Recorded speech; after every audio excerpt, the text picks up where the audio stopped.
Have you ever wondered why some ancient artifacts feel like they shouldn't even exist? Welcome to Timeless Secrets, the place where history's strangest mysteries are uncovered. Please subscribe to our channel, give this video a like, and tell us in the comments where you're watching from and what time it is right now. Alright, let's begin. The Vilhena meteoric bracelet.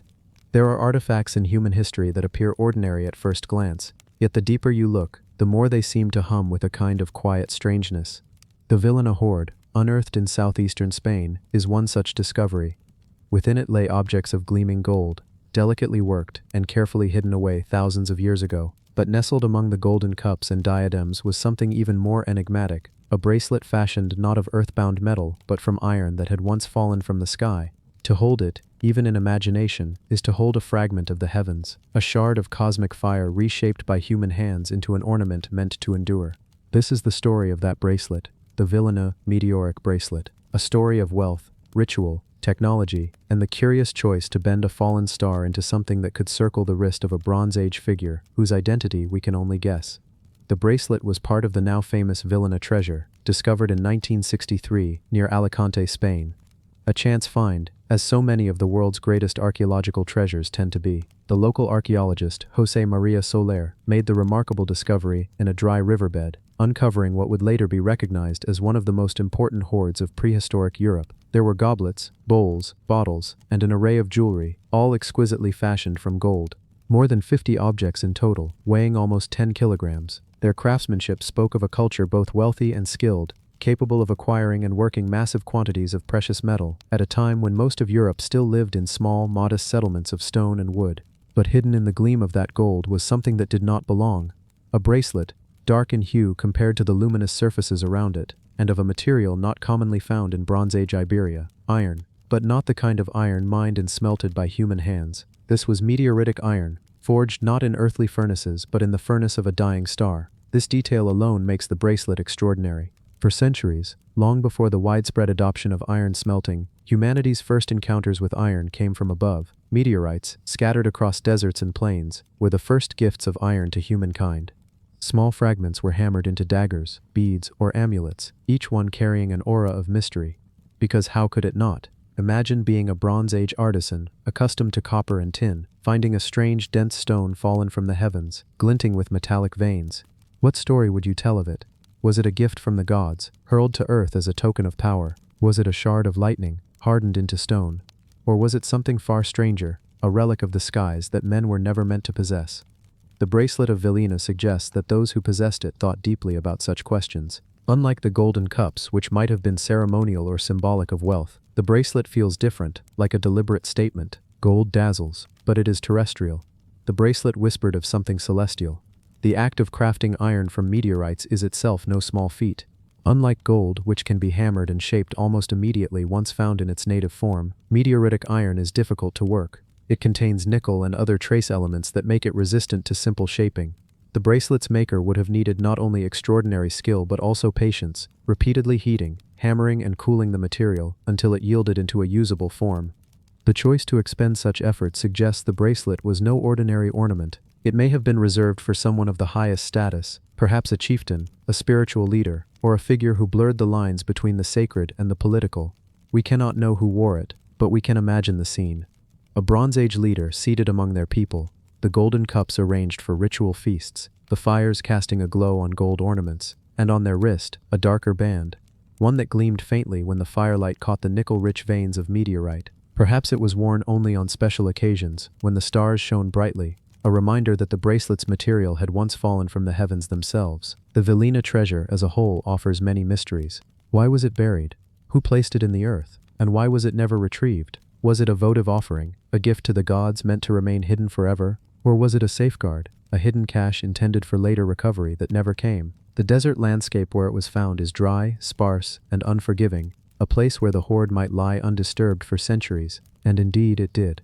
But of all the objects in the treasure, it is the meteoritic bracelet that seems to linger in the imagination the longest, because in it we glimpse not just wealth, but curiosity, an effort to reach beyond the ordinary, to claim a piece of the cosmos. Meteoric iron has been found in artifacts across the world, each time imbued with symbolic weight. In ancient Egypt, for instance, beads dating to around 3200 BCE were crafted from meteorite fragments hammered thin. The famous dagger of Tutankhamun was forged from meteoritic iron as well. In the Near East and China too, meteoritic iron objects appear, always rare, always treasured. They predate the Iron Age, standing as a kind of shadow age, when the heavens themselves dictated who might possess the strange star-born metal. For the people of Bronze Age Spain, the bracelet may have been more than wealth. It might have been a sign of divine favor, proof that the wearer had access to powers and realms beyond the reach of ordinary humans.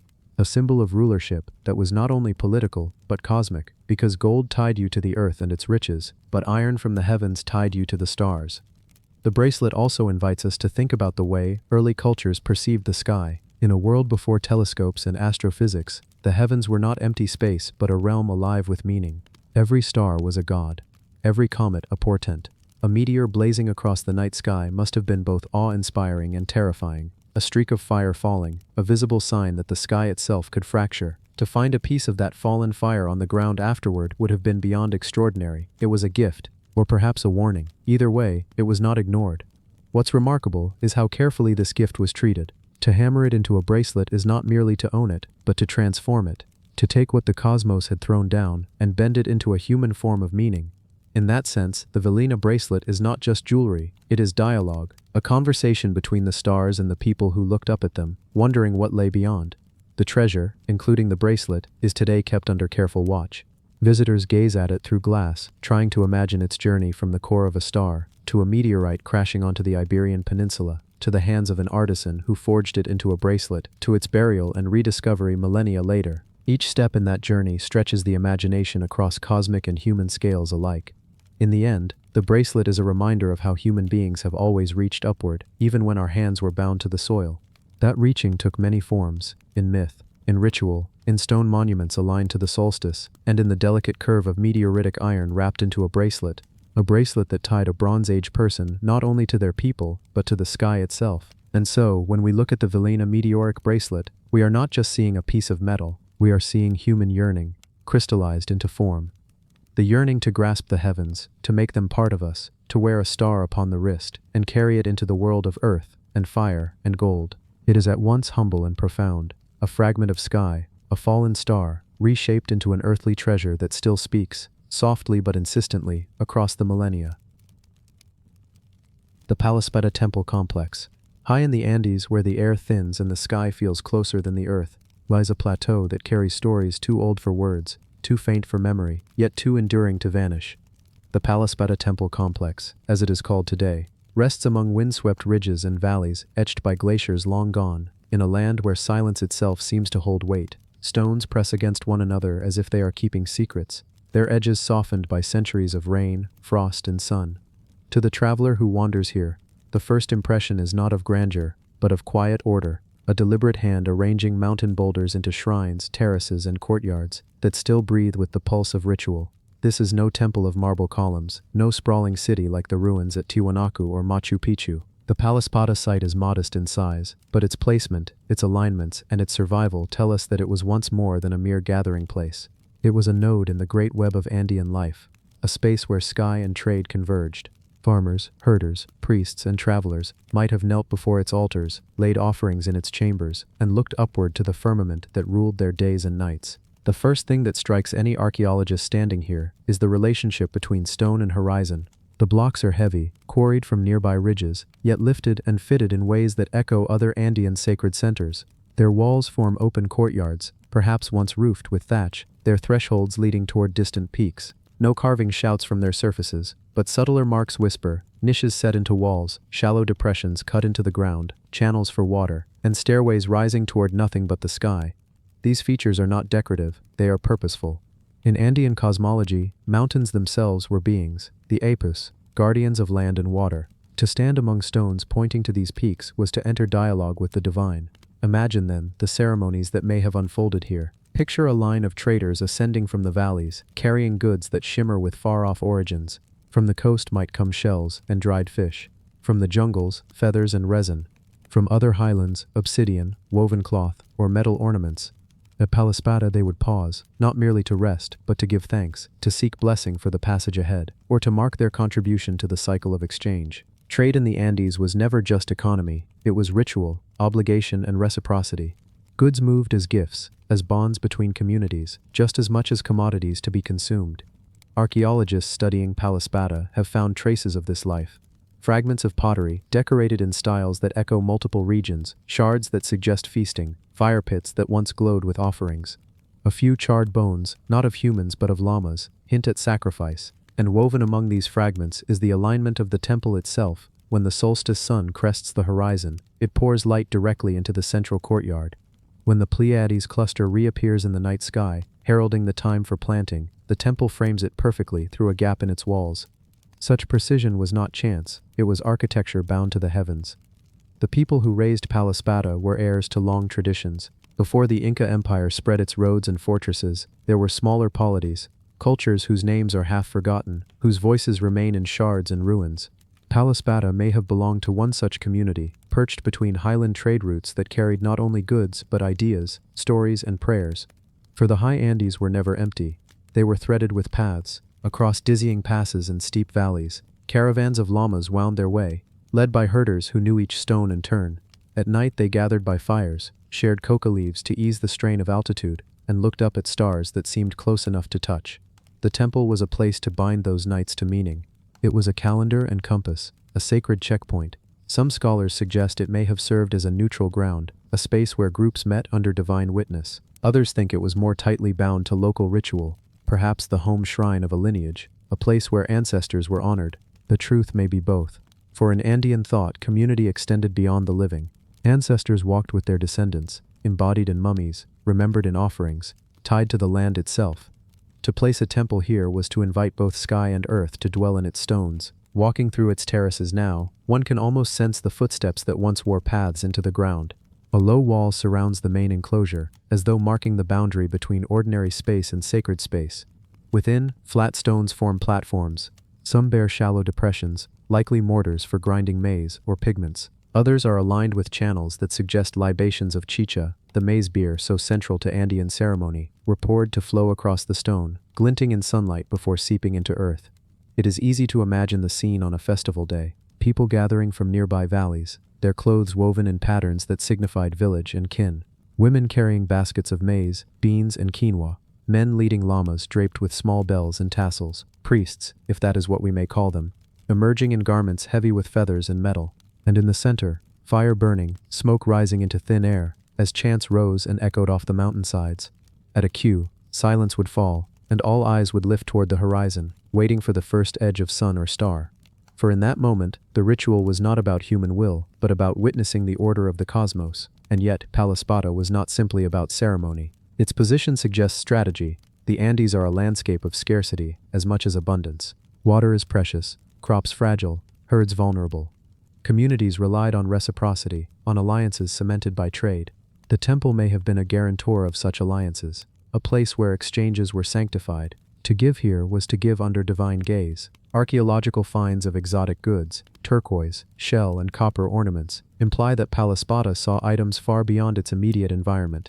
It was a crossroad in both spiritual and material sense. The stonework itself holds subtle mysteries.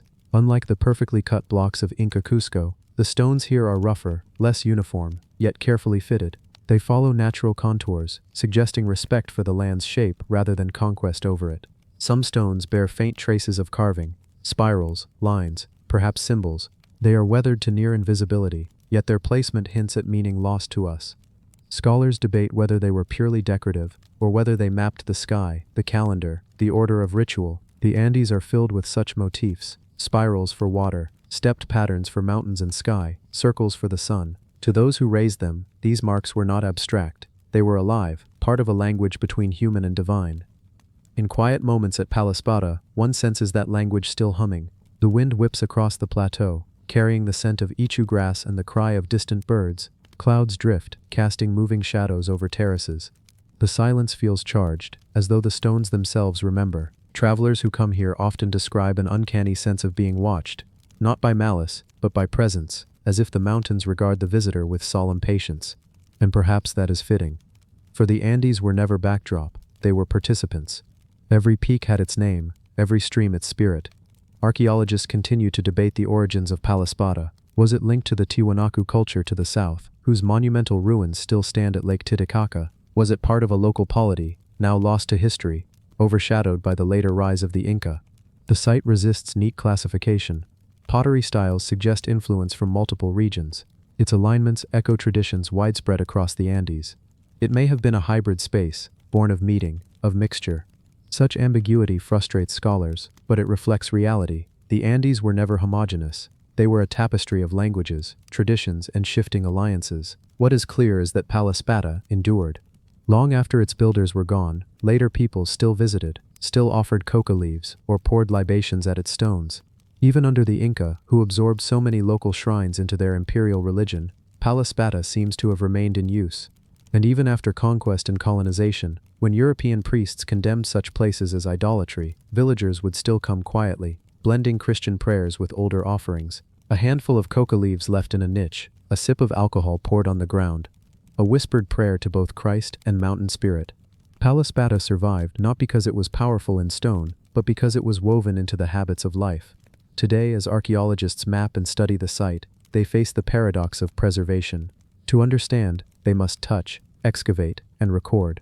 Yet in doing so, they risk disturbing what has lain undisturbed for centuries. Locals too regard the site with ambivalence, pride in its heritage, but also reverence and fear.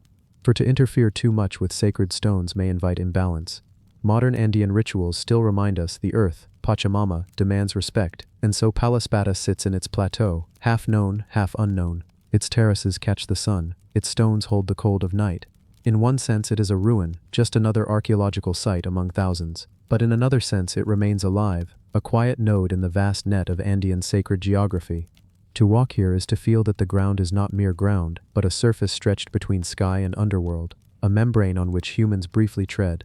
And perhaps that is the lasting gift of Palaspata, a reminder that trade was never only material, that temples were never only walls, that sky and stone were not separate from daily life. For the people of the Andes, all was woven together, commerce and ritual, ancestor and descendant, earth and star. And here, in this highland temple, that weave is still visible, if only faintly, like a pattern in worn cloth.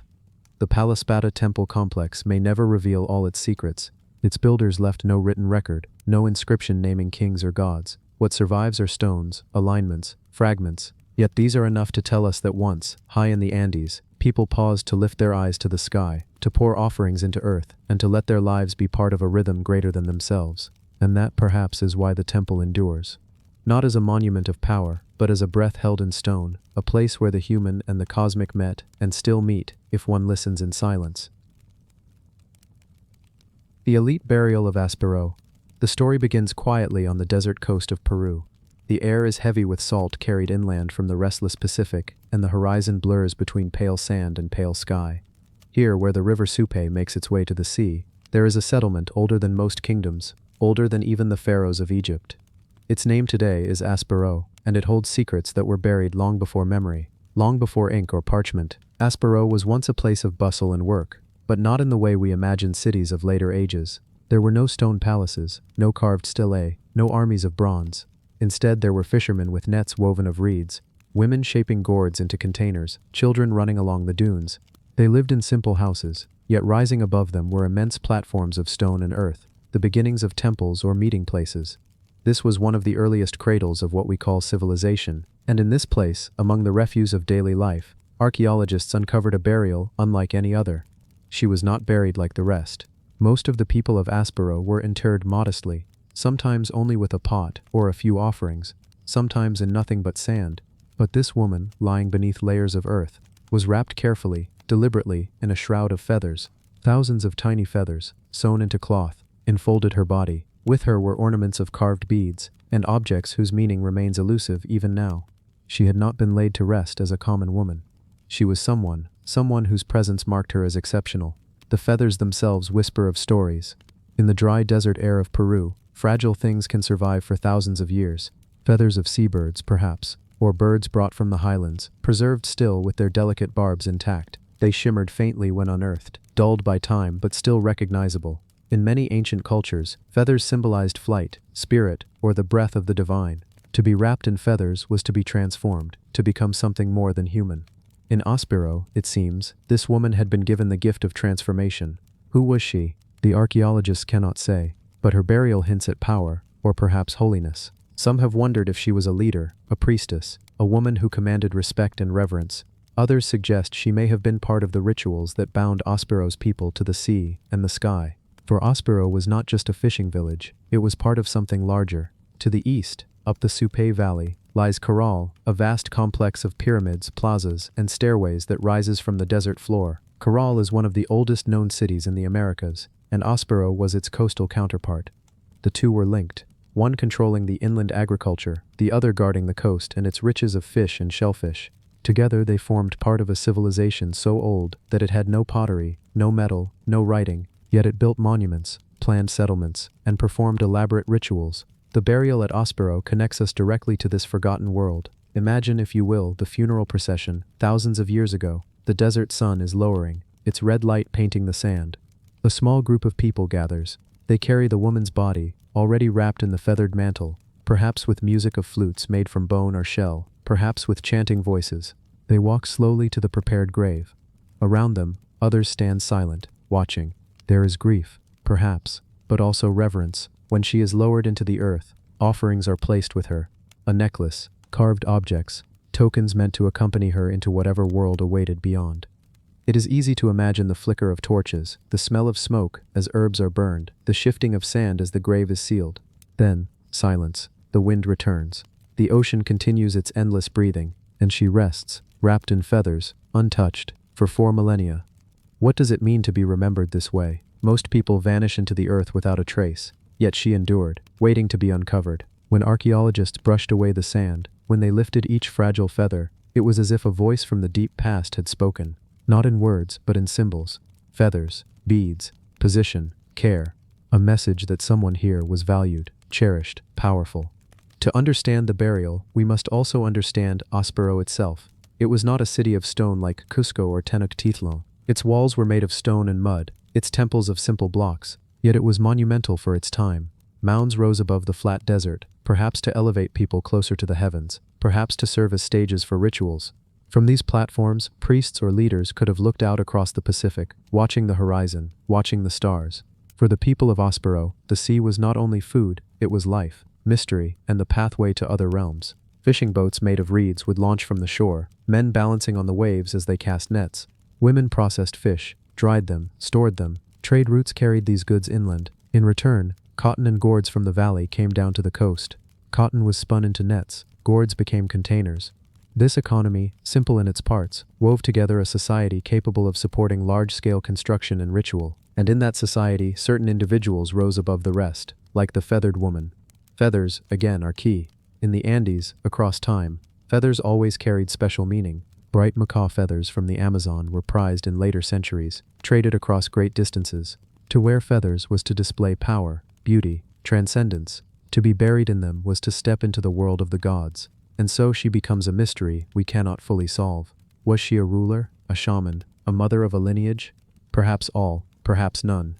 The people of Ospero gave her feathers so that, even in death, she could take flight. The burial also challenges assumptions about gender in the ancient Americas. For a long time, archaeologists assumed that power and ritual were domains of men. Yet here, in Ospero, it is a woman who receives the richest burial. She was not hidden, not diminished, she was exalted. Across time, similar discoveries, female rulers, female shamans, female warriors, remind us that the ancient world was not always what we imagine. As we linger in the quiet of her tomb, we sense the depth of human time. The desert outside moves slowly, unchanged. The same wind that brushed across her funeral still blows. The same ocean still roars, only we are different, passing through, trying to interpret symbols left by hands long gone. The woman of Ospero remains silent. She offers us feathers, beads, mystery, nothing more. Yet that is enough. In her burial, we glimpse the shape of a society that, though ancient, was already complex, symbolic, spiritual. A society that honored its dead, that saw connections between earth, sea, and sky. And so the story of Ospero continues, not in grand ruins, not in towering monuments, but in the delicate threads of a feathered shroud wrapped around a woman who once walked the sands of Peru, who once heard the cries of seabirds and the crash of waves. Her story lingers, soft and elusive, like the whisper of feathers in the wind. The Ogham Garden Stone. Beneath the soil of quiet English villages, history often waits with patience. It does not hurry, and it does not fade. Sometimes it hides beneath church floors, or beneath the foundations of homes that were built with no knowledge of the bones of older civilizations buried below. And sometimes, in the most unexpected places, it lies in gardens, a patch of grass, a stretch of soil where someone thought only weeds might grow. One such discovery, strange and quiet, took place in the English countryside. It was nothing like the grand ruins of Stonehenge, or the massive castles that loom across the hills. Instead, it was a stone, a simple slab, worn smooth with age.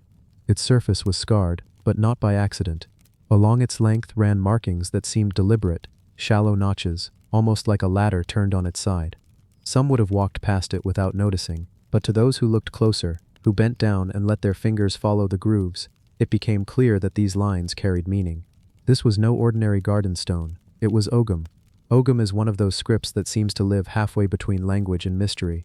Its origins stretch back to Ireland in the early centuries of the first millennium, somewhere between the 4th and 6th centuries, though some whisper it could be older. Instead of rounded letters or sprawling pictographs, Ogham is made of lines, strokes carved against a central axis, usually the edge of a stone. To the untrained eye it seems abstract, a collection of notches and slashes, but to those who can read it, the strokes resolve into sounds, names, places, lineages, inscriptions carved by hands long turned to dust, their stories etched against stone because memory is fragile, but rock endures. The stone in that English garden was out of place. Ogham stones, after all, belonged mostly to Ireland. Some had been found in Wales, Scotland, and the Isle of Man, places where Irish influence and migration left their mark. But in the heart of England, in a quiet backyard, its presence was unusual. Questions blossomed quickly. How had it arrived there? Who had carved it? And what words did it speak? Left in silence for centuries, until a gardener's spade struck it by chance. The lines ran down the edge, like a secret alphabet, whispered only to those who knew how to listen. Scholars began to trace the markings, one by one. Each notch, each slant, was part of a code. To read Ogham, you must imagine the strokes in relation to a stem line, a vertical axis that anchors them. Some marks cross it, some run alongside it, and some branch away like twigs from a tree. It was said by early Irish tradition that Ogham was the tree alphabet, each character associated with a type of tree: birch, oak, ash, yew. Whether this association was truly part of its original design or a later poetic interpretation, no one could say for certain. But it gave the script a sense of rootedness, as though each word carved in Ogham was connected to the forest itself, to the rhythms of nature, and to the living world that once surrounded the stone. Imagine the carver, crouched by the edge of a raw stone, chisel in hand, carefully striking line after line, each stroke deliberate, the sounds of the early Irish tongue forming silently in his mind. Perhaps he was inscribing a name, that of a chieftain or warrior. Perhaps he was marking the stone to honor the dead. Or perhaps it was something simpler, a boundary marker, a claim of land or kinship. Ogham inscriptions often carry short texts. They are not lengthy stories, but fragments, like sparks from a greater fire. They preserve names and genealogies, reminders of belonging, echoes of identity carved into rock. And yet, for this particular stone, the centuries blurred its meaning. Some of the grooves had weathered, softened by rain and frost. Some were interrupted, broken by chips of missing stone. The full message was hard to read. Fragments remained, but the whole slipped just beyond reach. That, perhaps, is the most haunting quality of Ogham. Each stone holds a voice, but time muffles it. We hear only pieces, as though listening to a conversation carried on the wind. But the very fact that this stone was found in England opened another doorway of curiosity. Was it carried there by Irish travelers in the early medieval period? Was it repurposed, perhaps, as building stone by hands who no longer recognized the script carved upon it? Some scholars suggested it might have been brought during the age of Irish missionary work, when monks crossed the sea and carried not only their faith but also fragments of their culture. Others imagined it as a relic of migration, of families moving across the islands, bringing with them memories carved into stone. Whatever the truth, its presence far from Ireland was a reminder of how mobile the ancient world was, how people, languages, and ideas traveled, even in times we sometimes imagine as static. The garden itself seemed almost an unlikely guardian. Think of it. For centuries, children may have played around it. Gardeners may have placed pots against it. Perhaps someone even sat upon it on warm afternoons, unaware that beneath them lay a text carved more than 1,000 years before. History, silent and patient, often allows us to forget it is there, only to reveal itself when the time is right. The Ogham script itself remains one of the great puzzles of language history. Scholars debate its origins. Some argue it was inspired by contact with Latin letters, adapted into a distinctly Irish form. Others believe it may have deeper Celtic roots. part of a unique system created to encode names in a world where oral memory carried most of the weight of history. Its purpose seems clear enough. It is not a script of long documents or great epics. It was designed for stone, for brevity, for endurance. Ogham stones stand as markers, as monuments. They do not chatter. They whisper. In that whisper is the tension between what we know and what we do not. For all the inscriptions catalogued, for all the lines translated, there is still a sense that Ogham hides more than it tells. Some see in it a ritual quality, a sacredness tied to trees and nature. Others see it as practical, a writing system pared down to the bare essentials for inscribing names on rough rock. Perhaps both are true. The garden stone, with its faint notches and its weathered edge, stands at the crossroads of those interpretations. Its message incomplete, its journey uncertain, it resists being fully explained, and maybe that is fitting. Not all histories are meant to be solved. Some are meant to remind us that the past is larger than our reconstructions, that mystery is part of its essence. If you walk through the countryside, especially in Ireland, you can still find Ogham stones standing upright, silent against the wind. Some stand alone on hillsides, others embedded in church walls or hedgerows. Their lines are crisp or fading, but always deliberate. Each one is a reminder that language is not only spoken, but carved, etched into the bones of the earth. The garden discovery in England belongs to this same family. A solitary voice, carried across distance, rooted in a backyard, yet connected to the larger weave of Celtic history. And so, the Ogham garden stone endures. It may sit quietly, tucked away from grand museums or tourist maps, but its presence is heavy with time. It carries within it the memory of a culture that lived close to land and sky, that tied words to trees, that believed names carved in stone could resist the forgetfulness of years. It is an artifact, both ordinary and extraordinary. A stone you could mistake for nothing special until you pause and look closer and realize that it carries writing older than most kingdoms, carved by hands long gone, yet still speaking softly to those who listen. The next time you see a stone in a garden or a field, weathered and unassuming, think of this one. Think of the notches that form a forgotten script, the lines that once held names like fireflies in the dark. Think of how history waits in silence, not demanding to be seen, only asking for patience. For even the smallest garden may hold the memory of an ancient world, written not in books but on the very stones of the earth. The Canopus headless statue. The waters of the Mediterranean have always kept secrets. Along the northern shore of Egypt, where the mouth of the Nile once spread into many fingers and the sea pressed against harbors now half sunken, there was once a city known as Canopus. Today little of it remains above ground, its ruins sleeping beneath shifting sands and restless tides. Yet from its waters, over centuries, fragments of the past have returned. Statues, columns, coins, votive offerings, and among them, one figure has stood out more than the others. A statue of a man carved in stone, regal in its stance, with the folds of a priestly robe draped across its body. Its posture is powerful, its craftsmanship refined, its aura unmistakably Roman, and yet, its head is gone. The sea, it seems, had swallowed it or struck it from the body long ago. When divers raised the piece into the light again, it was as though a priest, long drowned, had emerged to breathe once more, headless, silent, and yet full of presence. This is the story of that statue, of the world that created it, and of the mingling currents of cultures that gave birth to something unique. It is a story of Egypt under Rome, of temples to gods both native and foreign, of cities along the Nile Delta that lived, thrived, and sank beneath the waves. To understand the mystery of the headless statue, one must first step back into the landscape of Canopus itself, a city that for centuries balanced between sacred devotion and worldly indulgence. Canopus was a city with many faces. To the Egyptians, it was a place of worship, tied to the cult of Osiris, and to healing shrines dedicated to Serapis. To the Greeks, who settled along these coasts, it was a destination of trade and pilgrimage, where the language of Homer mixed with the chants of priests. To the Romans, who later took the land into their empire, it became known for both its sacred festivals and its notorious pleasures. Ancient writers describe it as a place of revelry, where music, wine, and dancing spilled into the streets, where the Nile's waters shimmered with torchlight as processions drifted toward the temples. It was said that people who sought both healing and ecstasy traveled there, the boundaries between the sacred and the profane blurring into one. It is in this environment that the statue must have once stood. The figure, carved from stone brought perhaps from quarries far inland, depicts a man wearing the garments of a priest. The folds are sharp, still visible even after centuries of immersion, clinging to the contours of the chest and arms. The stance is formal, upright, commanding. The hands may once have held ritual objects, perhaps a scroll, perhaps a vessel for libations. Without the head, it is impossible to know the exact identity. Was it a portrait of a real priest, honored for his service? Was it an image of a Romanized deity, portrayed in human form to stand as an intermediary between worlds? Or was it an offering, a votive likeness dedicated by a wealthy family to secure favor from the gods? The absence of the head ensures that its secrets remain suspended in mystery. The very fact that the statue was found in the sea adds another layer to its story. For centuries, the Mediterranean has shifted its boundaries along the delta. Earthquakes, floods, and the slow sinking of the deltaic land have erased once thriving cities, pulling them into the waters. Canopus was one of these victims. Its harbors, once crowded with ships bearing grain, papyrus, glass, and spices, grew unstable as the land beneath it gave way. Temples, courtyards, entire streets slipped under the surface. To walk along the seabed near modern Abu Qir is to walk through a drowned city.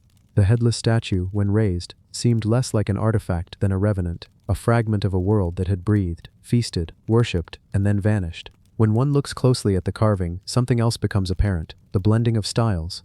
The body is Roman in its realism, with muscles and fabric folds rendered with an eye to naturalism.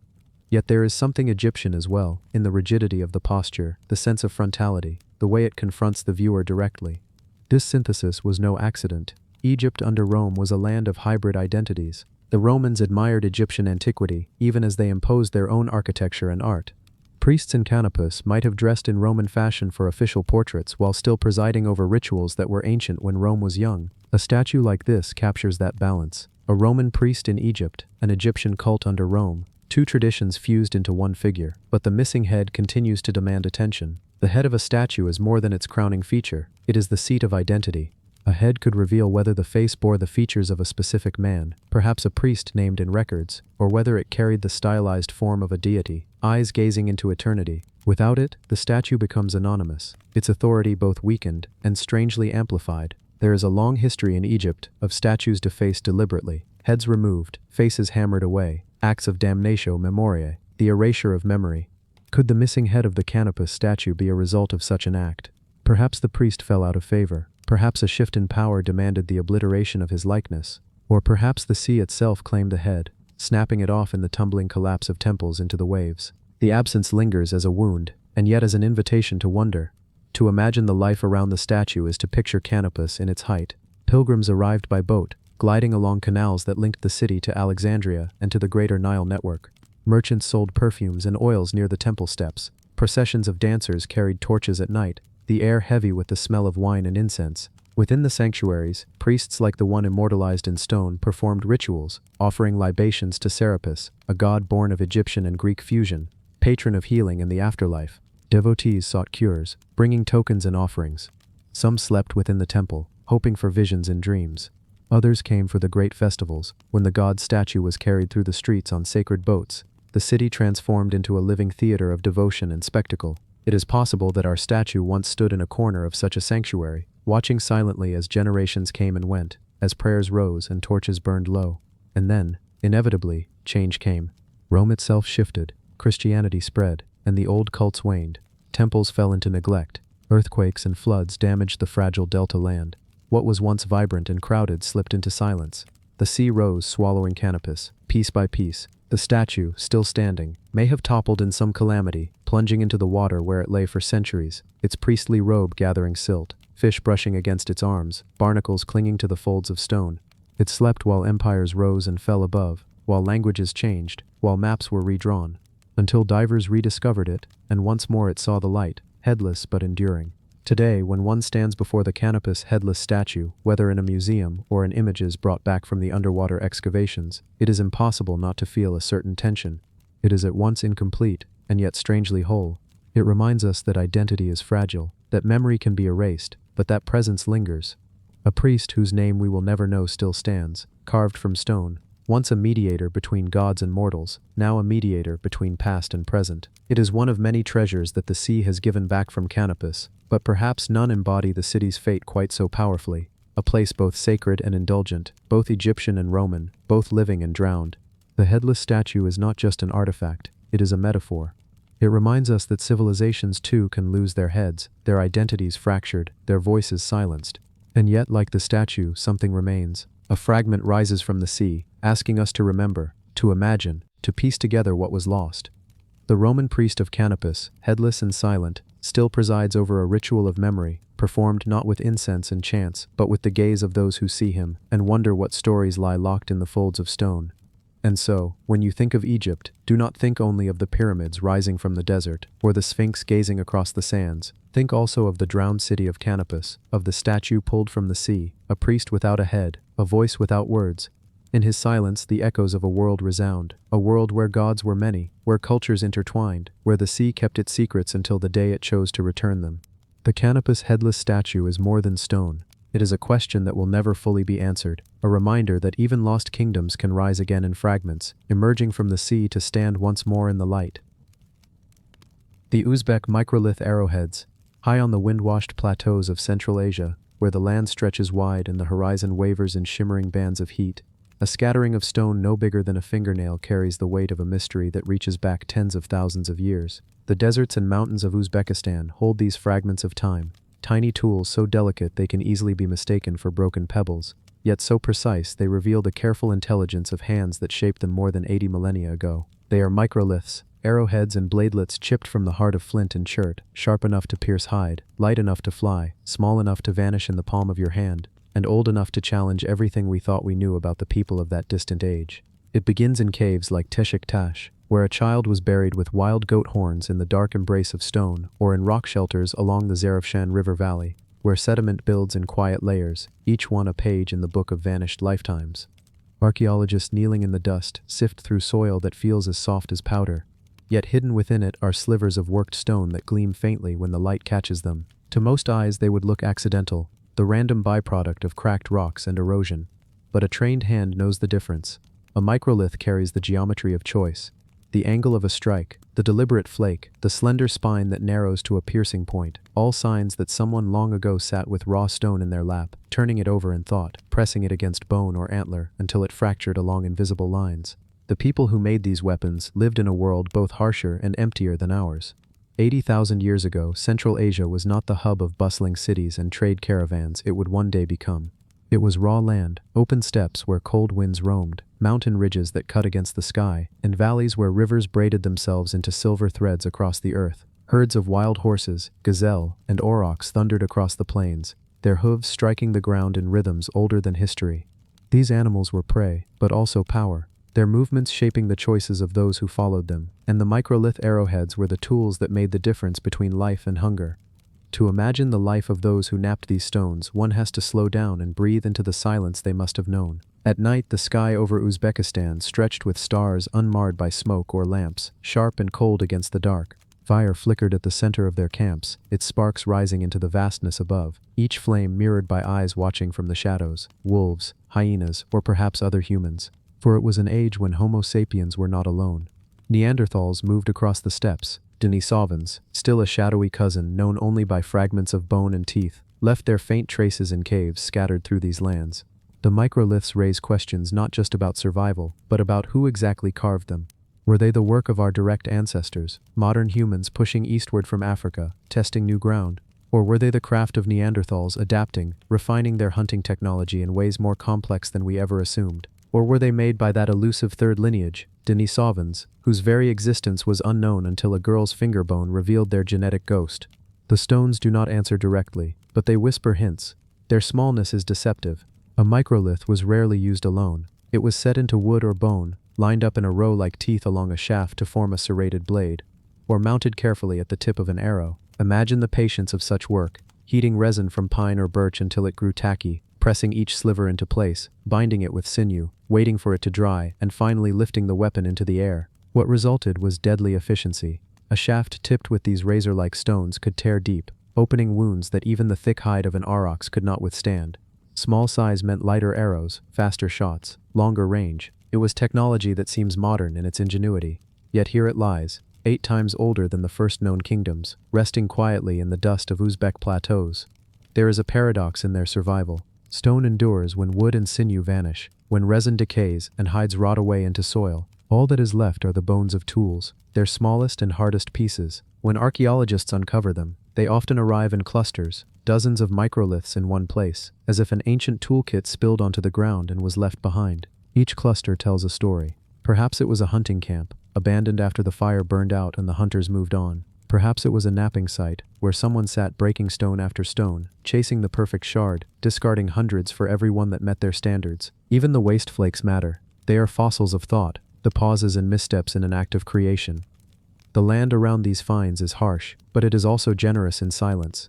Standing on the open steppes of Uzbekistan, one can feel how the wind has not changed in tens of thousands of years. It scours the hills, carrying the scent of sagebrush and dust, whistling between outcrops of limestone and sandstone. To hold a microlith here is to feel the scale of time bend. The hand that shaped it is gone beyond all memory, yet the edge they sharpened still slices, the point they perfected still pricks the skin. It is as though time itself has failed to dull their purpose. But these stones are not just fragments of hunting gear. They are clues to movement, to migration, to the deep pathways of humanity. For Uzbekistan lies at a crossroads. To its west stretch the Caspian plains, to its south the deserts of Persia, to its east the mountains that lead into China, and to its north the endless Siberian expanse. Anyone who passed between worlds, whether they were Homo sapiens drifting out of Africa, or Neanderthals pressing eastward, or Denisovans anchored in their hidden ranges, would find themselves in these valleys. The microliths may not be just tools, but mile markers of journeys we have almost forgotten. What is perhaps most haunting is that their age challenges neat timelines. Many once believed microlith technology emerged much later, associated with more modern human behavior. Yet here, in Uzbekistan, the stones reach back to 80,000 years or more, suggesting that innovation sparked earlier, in harsher places, by minds not so different from ours. Were these weapons a response to an unforgiving environment? Was it the cold of the Ice Age pressing them toward lighter, more efficient tools? Or was it simply the curiosity of one napper, discovering that small sharp fragments could be arranged into something new? Imagine a scene, a group of hunters stalking ibex along the rocky slopes. They crouch low, bows drawn, arrows tipped with microliths quivering as they wait. The animals move with swift surety across stone, but when the hunters release, the air fills with a hiss of flight. The microlith-tipped shafts strike, lodging deep, tearing as the animals stumble. Blood stains the rocks, meat for the fire, skins for warmth, bones for tools, sinew for string, all of it enabled by tiny stones so sharp they could vanish if dropped. Yet it is those stones that endured, long after the hunters, the ibex, and even their language disappeared. In the caves where some of these arrowheads are found, soot still clings to the ceilings, black fingerprints of vanished flames. Animal bones lie scattered in layers, cracked open for marrow. Among them rest the microliths, sometimes still sharp enough to cut a finger if handled carelessly. They are not placed in ritual, not arranged in patterns, but simply left where they fell, as if the hunters always meant to come back. Yet they never did. The earth rose, the dust buried, the world moved on, until archaeologists with brushes and trowels uncovered them, blinking in the light once more. And so they ask us questions. Who napped them? Who held them in the grip of a hunt? Were they children learning to flake stone, or elders passing down technique? Were they tools of survival, or symbols of something more, of belonging to a group that shared secrets of stone and resin? In Uzbekistan today, the land still holds its quiet dignity. Shepherds guide flocks across ridges much as they always have, the bleating of sheep carrying across the wind. Beneath their feet, beneath the soil and rock, the microliths remain, small and stubborn reminders that people walked here before names, before maps, before memory itself. The arrowheads are not monumental, they are not carved statues or grand temples. They are small, fragile, almost invisible, and yet in their tininess lies the enormity of human persistence. They prove that 80,000 years ago, someone stood here, saw the world as dangerous and beautiful, and chose to shape it with their own hands. In the end, that is what lingers most, not just the sharpness of stone, but the sharpness of thought, the flicker of ingenuity, the quiet act of survival written into a shard of rock no bigger than a thumbnail. And when we hold one now, turning it in the fading light of the steppe, it is as if the distance between us and them collapses. We become the same, beings who watch the wind ripple over the land, who wonder how to endure, who shape the world in small, careful ways, hoping that something of us will remain. The Gordian Wooden Throne. The story begins not in a hall of golden legend, but in the quiet dust of central Anatolia, where the wind moves across the plateau, lifting soil from fields that have been plowed for thousands of years. The place is called Gordian, and it does not first appear as a city of kings, but as an uneven rise of earth, shaped by centuries of collapse and rebuilding. Beneath that mound, archaeologists would eventually uncover layers of history stacked upon each other like sediment and stone, each layer telling of peoples who lived, thrived, and then vanished into the turning of ages. Yet what Gordian held, more than walls or weapons or coins, was a chair made of wood, delicately constructed more than 2,700 years ago and preserved in such a state that it feels almost impossible. That chair, called the Gordian wooden throne, would speak not only of Phrygian craftsmanship but of the aura surrounding a name whispered through millennia: Midas. It is strange how objects of power often outlast the power itself. Empires rise, their rulers command, their armies march, but the bodies of men fall, the walls crumble, and the voices are silenced. What remains is not the empire, but the fragments: a brooch, a carved stone, a clay tablet, or in this rare case, a wooden throne. That survival is almost miraculous, for wood is fragile, doomed in most cases to decay. Only particular conditions, dryness, burial, luck, allow it to linger. And linger it did, deep within a burial mound near Gordian, a mound believed to be the resting place of a Phrygian king, possibly even the Midas of myth, the man said to have touched all things and turned them to gold. The Phrygians were not a people of golden legend when they began. They were migrants, arriving in Anatolia, likely from the Balkans, centuries before the age of classical Greece. By the time their capital rose at Gordian, they had shaped themselves into a powerful kingdom controlling the highlands of central Anatolia, standing between Mesopotamian empires to the south and the rising influence of Greeks to the west. They were traders, warriors, and artisans, and they were builders of tumuli, the massive burial mounds that marked the resting places of their kings. Within one of these tumuli, sealed in earth and stone, the wooden throne endured through centuries of silence, waiting for the moment when the ground would be broken and the past brought to light. When the mound was opened in the 1950s, what the excavators found was astonishing.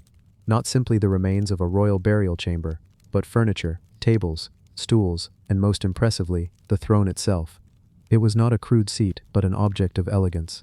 Constructed of boxwood and walnut, reinforced with bronze fittings, it carried geometric patterns in its form, the kind of symmetry that spoke to an advanced sense of design. One could imagine it in use, not hidden in burial darkness, but gleaming in the flicker of torchlight, seated in a grand hall where music echoed, feasts stretched long into the night, and decisions of power were made. The seat itself was wide, meant not for comfort but for presence, for elevating the one who sat upon it, above those who approached. It was less about resting the body than it was about displaying authority, about separating ruler from ruled, in the visual theater of kingship. There is an intimacy in imagining a king seated on that throne. Picture the figure of Midas, whether man or myth, we cannot entirely know. Leaning slightly forward, his garments heavy with woven patterns, the scent of wine and roasted meats hanging in the hall. Around him, courtiers murmur, envoys wait, musicians strum lyres, whose sound threads the air. Every decision from that throne mattered, whether to wage war, to seal an alliance, to distribute grain, to permit a marriage. The wood beneath his weight became part of these decisions, a silent witness to the turning of history. But why bury such a throne with its owner? The Phrygians, like many ancient peoples, saw the afterlife as a continuation, a realm where status followed. To die as a king was not to be stripped of kingship, but to carry it into the beyond. Just as warriors were buried with their weapons, rulers could be buried with the emblems of their authority. Thus, the throne was not merely furniture, it was a symbol, one that spoke of rank, of legacy, of the eternal role of the king as mediator between people and the divine. Placing it in the tomb made the statement that even in death, this ruler would not rise as ordinary. Preservation made the throne an even more precious discovery. In most regions, wood from such a distant time would not survive, it would rot, eaten away by soil, water, and time. But within the mound at Gordian, the environment provided an unusual balance: dryness, lack of oxygen, and the protective cover of stones that shielded the chamber. The wood remained intact, fragile yet recognizable, carrying with it the very texture of ancient hands that once shaped it. For archaeologists, to stand before it was to step impossibly close to those artisans and their world.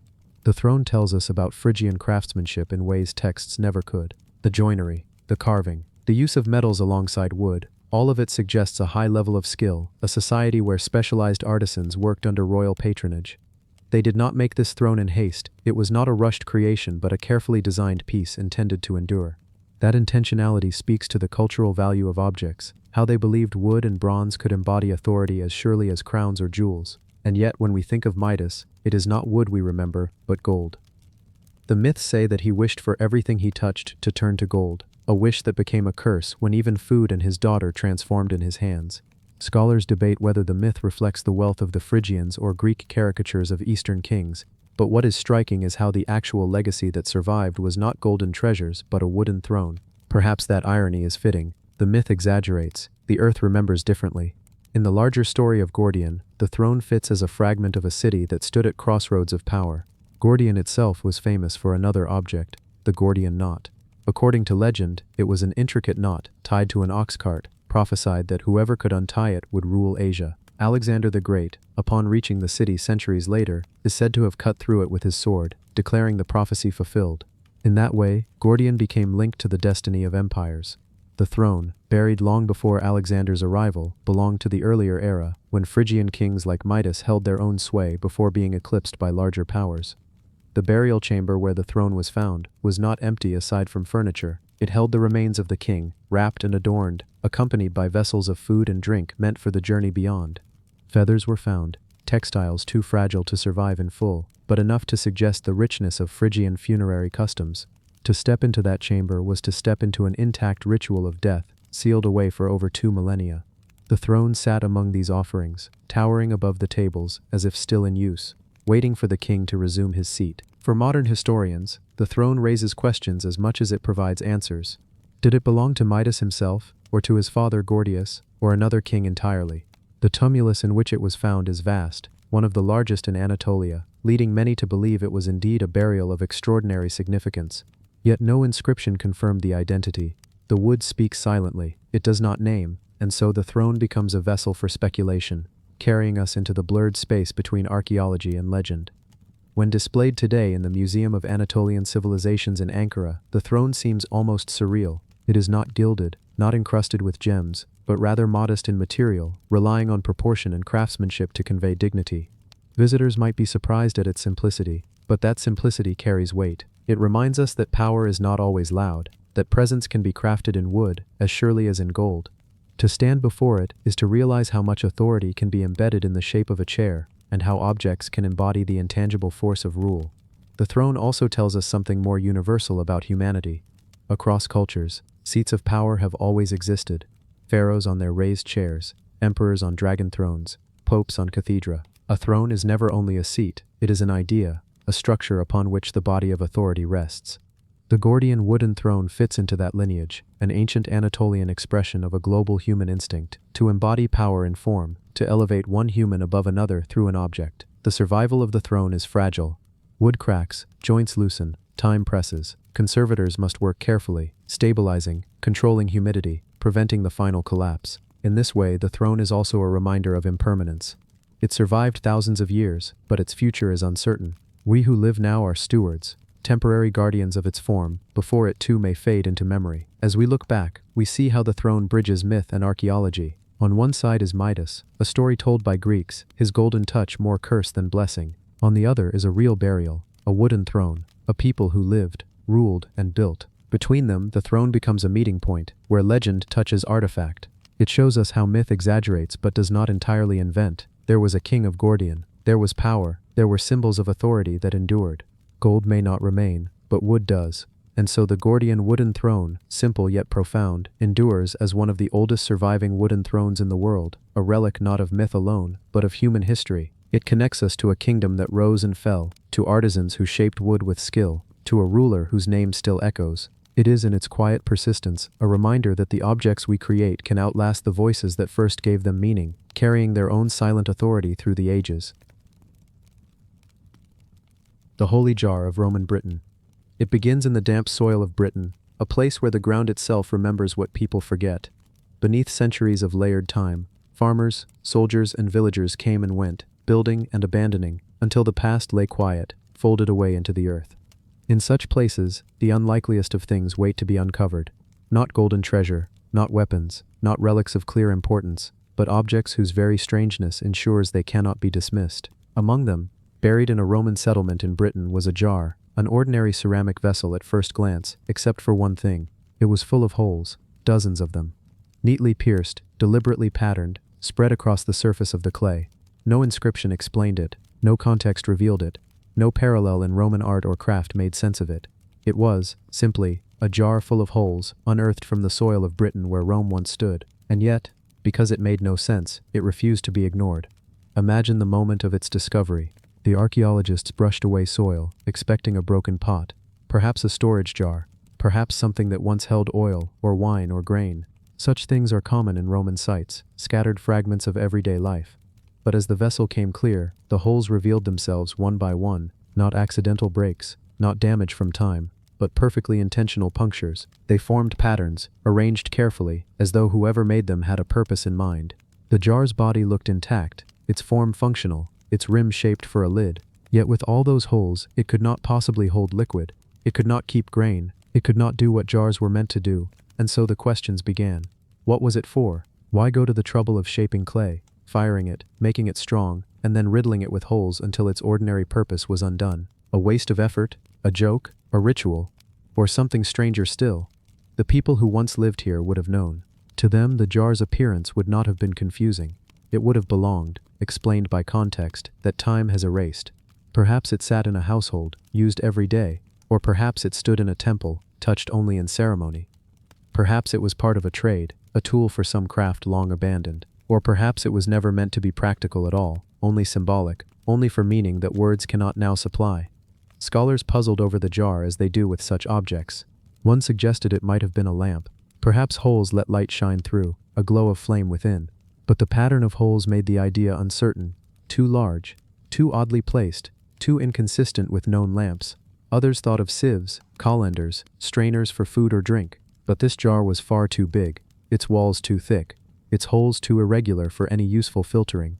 Another theory imagined fermentation, gases escaping through holes as something bubbled within. But then why so many holes, all around the surface, not just at the top where pressure might release? The answers faded into silence, none fully convincing. And so the jar lingered, suspended in mystery. It is strange how such small things can hold the weight of wonder. A single jar, no larger than what might sit in a kitchen, becomes a doorway into the forgotten. You look at it, and know it mattered to someone. You know that hands pressed its clay, fingers shaped its rim, eyes studied its surface, as holes were carefully pierced. It is not an accident, it is intention, frozen in ceramic. And yet the intention itself has dissolved with time, leaving only the puzzle. To imagine its story, you must step back into Roman Britain. Picture a settlement on the edge of empire. Stone walls rising where once there had been only fields. Roads cutting across hills. Soldiers stationed, merchants trading, families settling. Some from far-off lands, others local Britons adapting to Roman rule. A mixture of worlds. Latin spoken in forums, but Celtic tongues in homes. Roman styles copied in buildings, but local traditions surviving in rituals and crafts. It was not Rome transplanted, but Rome transformed by the soil it touched. In such a place, strange things were bound to emerge. A jar with holes might not be strange at all to those who used it. To them, it could have been ordinary, a tool among many, its use so obvious no one would bother to record it. Only when the culture vanished, only when the last people to know its meaning died, did the strangeness begin. To us, it is baffling. To them, it may have been simple. One possibility drifts into mind, that it was used for fire. Imagine it filled with embers, the holes allowing oxygen to flow, flames to breathe. A portable brazier, perhaps, giving warmth or light. You could imagine such a jar in a cold British night, glowing faintly as heat seeped through holes, a circle of people huddled around. But then, you wonder, why shape it like a jar, with a rim and a body designed for storage? Why not make a brazier directly? And so the answer slips away. Another thought. Perhaps it was for ritual. The Romans absorbed gods wherever they went, mixing pantheons, blending practices. A jar riddled with holes might have played a role in ceremonies of offering. Its openings letting incense smoke pour out in curling streams. You can picture it in a dim temple. Shadows flickering, smoke rising through the holes in shifting patterns. Worshippers kneeling, whispering to deities. The jar standing silent but essential. Yet no inscription, no parallel, no art depicts such an object. And so this, too, remains only possibility. Or maybe it was meant for water, not to hold it, but to let it go. Submerged, filled, lifted, drained. Perhaps it was part of some process we cannot now guess. A tool of a trade. A step in brewing or dyeing, in washing or ritual cleansing. The holes may have let water pass in and out, straining something within. But then why the size? Why the thickness? Why this particular pattern? Questions only multiply. The holes themselves are the heart of the mystery. They are too precise to be random, too deliberate to be decoration. They were placed with care, but for what? To make a sound, perhaps. A musical object, like a giant ocarina. Some have wondered if sound was the key, wind rushing through holes to create tones, vibrations, a hum or whistle. Imagine such a jar used in ceremony, sound blending with chant, the jar a voice of its own. Yet no one can prove it, and so the jar sits, a riddle in clay. What makes it compelling is not only its mystery, but the way it reminds us of the fragility of meaning. Civilizations rise, they create objects, they use them, they understand them. But remove the context, erase the memory, and even the simplest object can become incomprehensible. A jar full of holes. We can describe it, measure it, photograph it, but we cannot explain it. It resists explanation, defies categorization. It forces us to accept how much we do not know. And yet, even in not knowing, there is beauty. The jar invites imagination. It becomes a canvas for speculation. Each theory reveals as much about us as about the past. We long to explain, to impose sense, to find purpose. But sometimes, perhaps, purpose is not for us to know. Sometimes the mystery is the gift itself, drawing us into wonder. The soil of Britain holds many such puzzles. Objects that look ordinary but are not. Tools whose use is lost. Symbols whose meaning is gone. The holy jar belongs among them. A quiet reminder that history is not neat. It does not hand us answers. It hands us fragments, and we must live with the gaps. But if you sit with the jar in your mind, if you picture it not as a problem to be solved, but as an object that lived, you may glimpse something deeper. You may imagine the hand that pressed the clay, the craftsman shaping it, not hurried, not careless, but skilled. He, or she, pierced the holes one by one, each deliberate, fired the jar, watched it harden, handed it over to someone who knew exactly what it was for. That person may have carried it home, or into a workshop, or into a temple, may have used it once, or many times, may have seen in it not mystery but familiarity. To them it was not strange. To them it was a tool, a vessel, a part of life. The strangeness came only with us, and perhaps that is what the jar truly teaches, that the distance between us and them is not in objects themselves, but in the meanings we have lost. The jar is not incomplete, it is we who are. The holy jar of Roman Britain sits now in silence, behind glass, or in storage, or in books where archaeologists record it. Visitors may glance at it, puzzled, curious, amused. A jar full of holes. They may move on, searching for golden jewelry, or imposing statues, but perhaps they should pause, for in its very strangeness, in its refusal to explain itself, the jar whispers the truth of history, that the past is not a straight line, that some things will always slip through the holes, and in that quiet, you may find yourself imagining a Roman evening, firelight flickering, smoke curling, voices chanting, water draining, wind singing through clay, all possible, all lost, and all still alive in the jar that will not tell its secret. The YBC 7289 Bronze Age petroglyph. Far to the east, in the endless rolling landscapes of what we now call Russia, where the earth stretches outward into steppe and river valley and mountain alike, there exists a single slab of rock etched long ago with markings that defy the ordinary rhythms of Bronze Age life. Unlike the carvings of animals left by herders to mark a hunt, or the scratches of symbols that once guided a traveler's path, these etchings are gathered in strange shapes and patterns that do not align with any known calendar, any herd, or any plow. They are gathered, instead, in a formation that resembles fire falling from the sky. Scholars call it the YBC 7289 petroglyph, though that number belongs more to its catalog than to its mystery. To those who first stumbled upon it among broken stone, it was nothing less than a story frozen in mineral, a message preserved from a night when the heavens tore themselves open above a Bronze Age world. The petroglyph rests upon an ancient plateau where thin grasses whisper and the wind carries sand that stings the skin, a region both exposed and eternal. Imagine then the hands that held a tool against stone more than 3,000 years ago. Bronze was new, metal gleaming in ways stone never could. Yet here was someone who turned to rock again, choosing permanence over polish. The carver cut into the earth's skin with deliberate force, marking shapes that look, even today, like streaks descending. Some appear as dots clustered together, as though capturing fragments. Others cut across the surface like long lines of descent, radiating out. At the heart of the carving is a shape almost circular, but fractured, like something breaking apart in the air. It is tempting to picture a single moment, a night on the steppes, the sky torn open by a meteoroid falling in fire, a blaze so bright it turned night to day, shadowed the cattle, startled the shepherd, and made every hearth fire dim in comparison. And in the silence that followed its strike, whether in the far-off horizon, or in a crash nearer still, someone decided it could not be forgotten. They knelt upon the stone and gave shape to memory. Across time, the Bronze Age world was a place of both emergence and fragility. Communities farmed barley in valleys where rivers flooded and receded, where trade routes stretched into Anatolia and beyond, where amber might travel thousands of kilometers, and where tin, so rare, moved silently in exchange for copper to create bronze. But even in such a practical world, the sky was always a presence. For farmers, the heavens marked the cycles of season. For herders, constellations guided movement.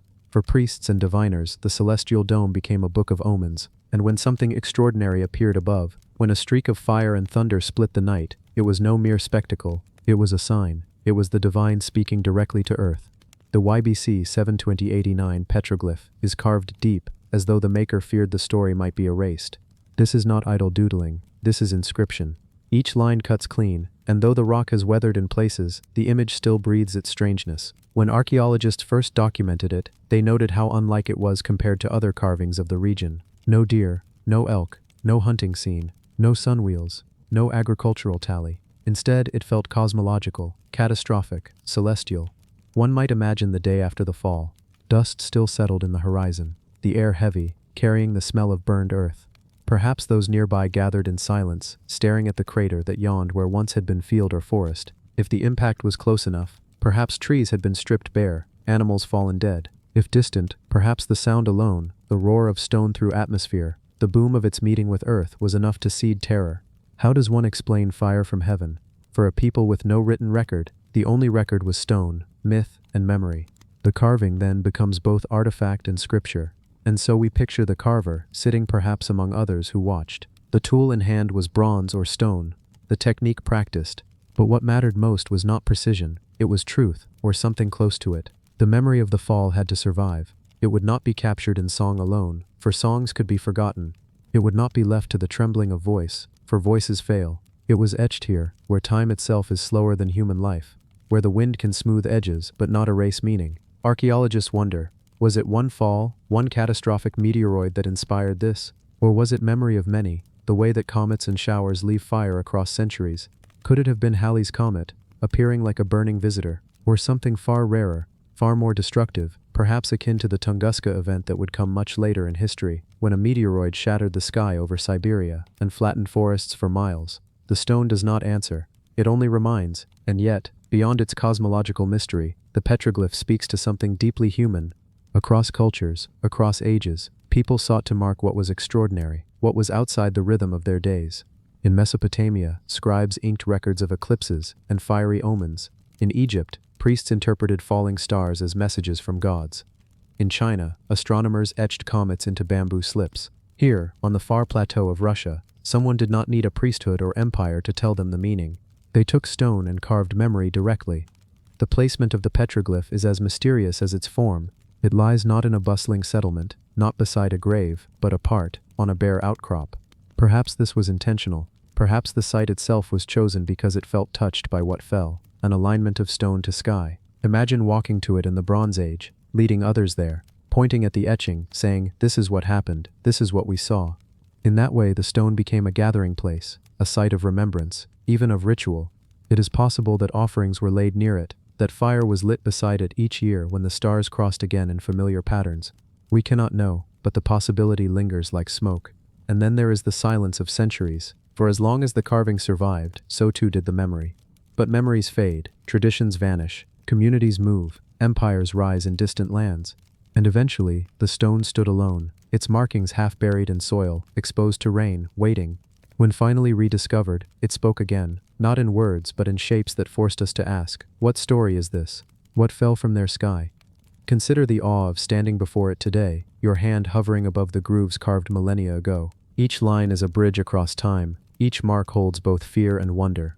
And as you imagine the night it describes, you feel the eternal continuity of human gaze. The way we have always lifted our eyes upward, toward the stars, and felt both small and chosen. The YBC 7289 Bronze Age petroglyph is not just art, it is not just science, it is testimony. It is what remains when voices are gone, when fire has cooled, when generations have passed and left only stone behind. And in that testimony, we hear what has always been true, that when the sky speaks, humanity listens, and we carve the memory deep, so that even in ages yet to come, no one will forget that once, fire rained from the heavens, and the earth itself remembered. The Hohlefels Ivory Baton. Deep in the rolling landscapes of southwestern Germany lies a cave that has kept its secrets for tens of thousands of years. The Hohlefels cave, nestled within the Swabian Jura, has become one of the most extraordinary sites for understanding the imagination, creativity, and survival of our Paleolithic ancestors. Within its cool chambers, archaeologists have uncovered treasures that rewrite what we thought we knew about the earliest humans in Europe. flutes carved from bird bones that may have carried songs across valleys, figurines of ivory that spoke of mysteries, fertility, and spirit, and one curious object that has puzzled researchers since it first emerged from the soil, a carefully carved baton of ivory, pierced with holes, smoothened with intent, and placed with care. It has become known as the Holly Fells ivory baton, and while at first glance it may appear simple, in truth it represents one of the deepest riddles of the Stone Age. Was it a tool for making rope? Was it symbolic, ceremonial, or both at once? To sit with this object, to imagine the people who held it, is to step into a world that no longer exists, yet one that echoes in the very fact of our existence today. Imagine the cave tens of millennia ago. Outside, the world was colder, sharper, harsher than our own. Vast sheets of ice pressed down over northern Europe, while great herds of mammoth and reindeer moved across the steppes, leaving tracks in the frost.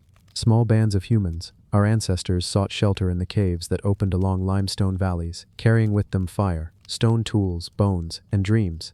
The Holly Fells Cave was one such haven. Its opening faced the south, which meant light poured in during the day, and warmth could be captured from the sun. Fires would have burned within, their smoke drifting upward, curling across the ceiling before finding its way out.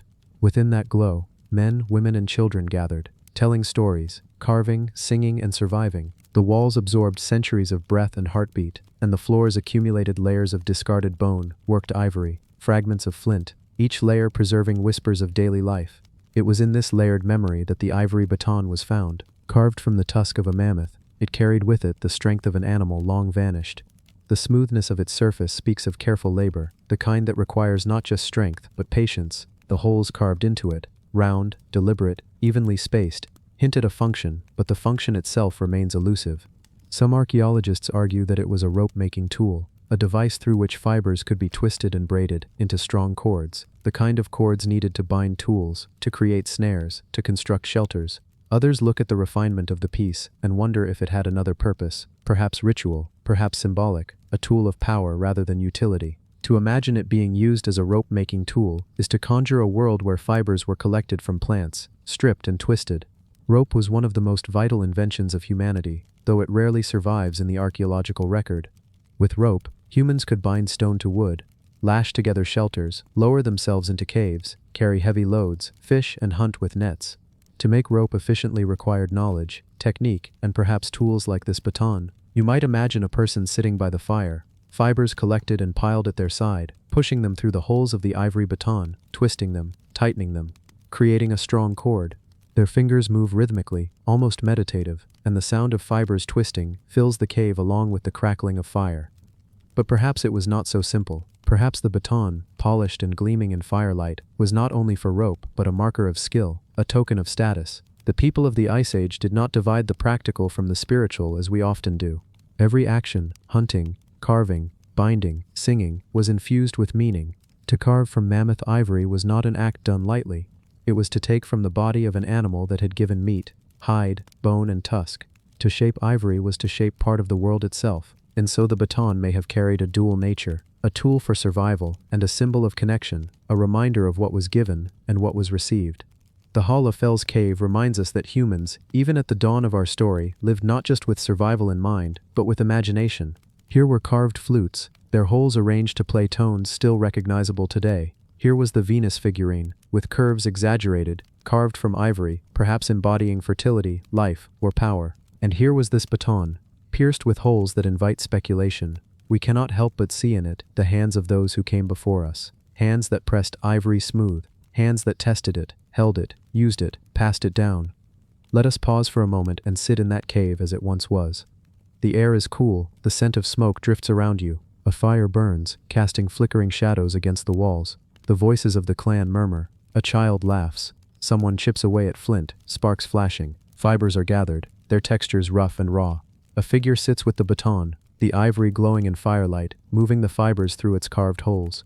Twist, pull, tighten, twist, pull, tighten. Soon a rope emerges, strong enough to bind wood, to secure food, to carry the future. But around them others watch, for the baton itself holds fascination. Its polished surface reflects flame, and one can imagine the stories told about it, how the tusk came from the mammoth, how the holes were carved, how rope itself ties the people not only to survival, but to one another. The deeper you follow this thought, the more it becomes clear. This object is more than a tool. It is a bridge. a bridge between human need and human imagination, between the earth and the sky, between the mammoth's strength and human hands. It is a baton of survival, yes, but also of wonder. As centuries passed, as ice retreated and forests grew, the baton remained hidden, buried in the sediment of the cave. Generations came and went, their voices fading into silence. Yet the ivory endured, and when archaeologists finally uncovered it, brushing away soil that had held it for over 30,000 years, it felt as if those voices whispered again. The baton now rests in collections, studied under modern lights, measured, photographed, analyzed. Yet even with all our science, we cannot be sure of its purpose. That uncertainty is its gift. It leaves space for imagination, for us to wonder, for us to feel kinship with those who once held it. When we think of prehistory, it is easy to imagine it as simple, as raw survival, but the Hohlfeld's baton reminds us otherwise. Our ancestors lived with complexity, with ritual, with creativity. They sang, they carved, they shaped ivory into objects that still hold us in their grasp. In a way, the baton is not finished. Its story continues as long as we ask questions, as long as we let our minds drift back into that cave, that firelight, that world of ice and mammoths and rope. And so, as we close our eyes, imagine again the slow turning of fibers, the soft glow of ivory, the quiet murmur of voices in a cave that kept its secrets for millennia. The baton rests between hands, then and now, reminding us that what seems ordinary may hold the greatest mysteries of all. The spirit-staring redhead. The story begins, as so many curious tales in Scotland do. Not with thunder or lightning, not even with the moan of sea winds along its northern cliffs, but instead with something small, unassuming, and easy to overlook. A student, young, perhaps in his first years at university, sat in a library room that had grown hushed with the hour. Outside, rain slicked the cobblestones of Edinburgh, glistening in the torchlight, while the winds pressed in against the tall grey stone of the old university buildings. He had come to study manuscripts and scraps of history, pulling dusty tomes from shelves, their spines cracked, their bindings smelling faintly of age and dust. Yet one particular page, from a medieval volume rarely opened, caught his eye, and with it an image that would haunt him not just through the night but in ways that lingered longer than he could have expected. It was the face of a man, drawn simply, carved into vellum centuries before, colored in ochre red. Its expression was fixed, not quite a scowl, not quite a smile, but something more unnerving, a stillness in its gaze.